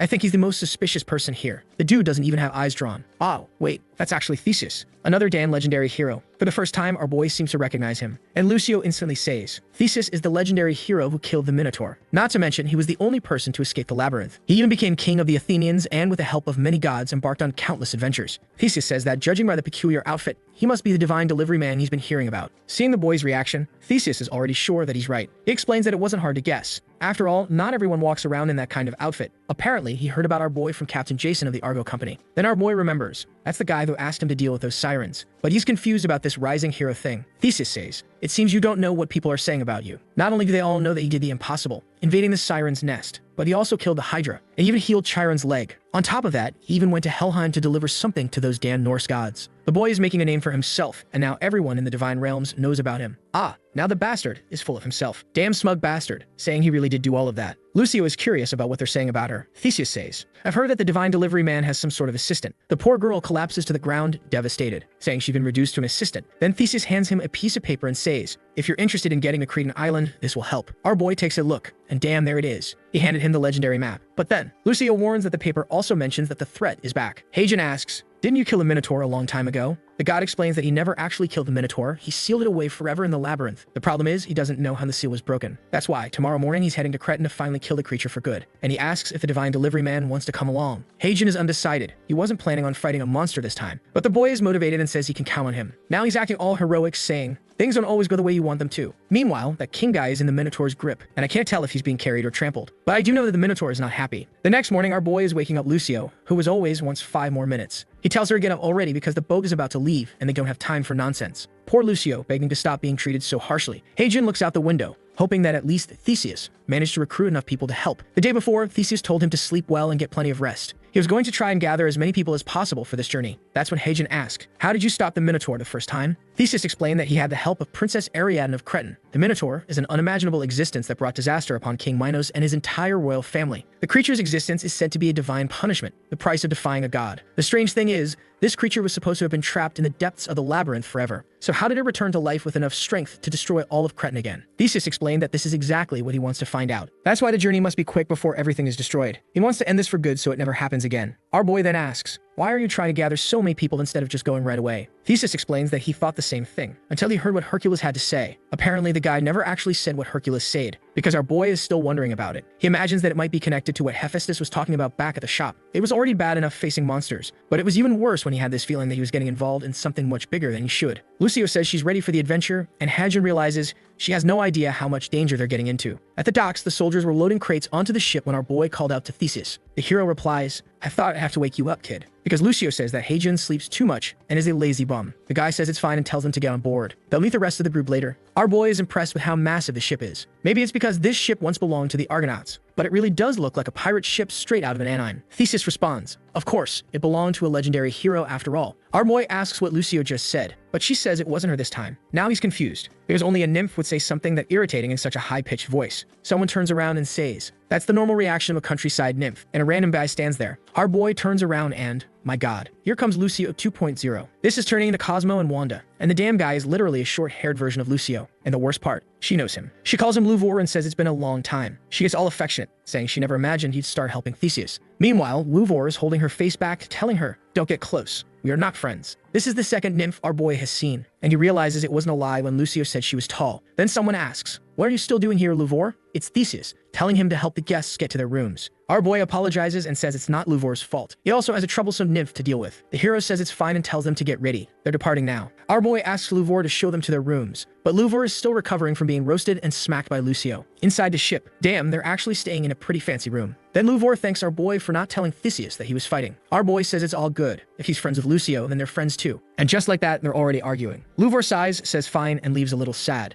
Our boy finds it strange and asks if Theseus treats him badly. Lucio explains, in the end, every nymph is treated like a servant. It's not that Theseus treats him badly, it's that our boy treats her differently. Heijo knows it's probably because, in mythology, slavery was seen as acceptable. Obviously, for someone from a modern world, that makes no sense at all. With that, the ship set sail, and they were already at sea. Theseus muttered to himself, "I never thought I'd be diving into this labyrinth again." They arrive at the city and the soldiers began disembarking. The entire place was in ruins. My god. Our boy was shocked. This wasn't a city. It was a pile of rubble. And the worst part, the people there looked like they had died horribly. Theseus knows this is all the Minotaur's doing. They at least needed to find any survivors. Louvor then points ahead and says, at the very least, one building still looks intact. Standing untouched amid the destruction was the Temple of Poseidon. Most likely, since this was a punishment from the god himself, the beast didn't have the courage to go near it. They all walked toward the temple, but they could already see the trail of blood leading to the doors. As soon as Theseus opened it, thinking the Minotaur might be inside, he saw a crowd of people, desperate. The people became emotional when they saw it was Theseus. He was relieved to see that at least some had survived. The few who made it out alive were being escorted to the boats, and our boy felt relieved knowing that some lives had been spared. That's when an old man came up behind him, calling for him, saying he had important information. The Minotaur had taken King Minos hostage. Our boy, with his galaxy-brained IQ of 32, asks, where did it take the king? Bro, are you serious? Obviously, it took him to the deepest pits of the labyrinth, and the real problem, the longer they take, the harder it'll be. If you enjoyed this video, subscribe to the channel, hit the bell icon, and like the video. Thank you.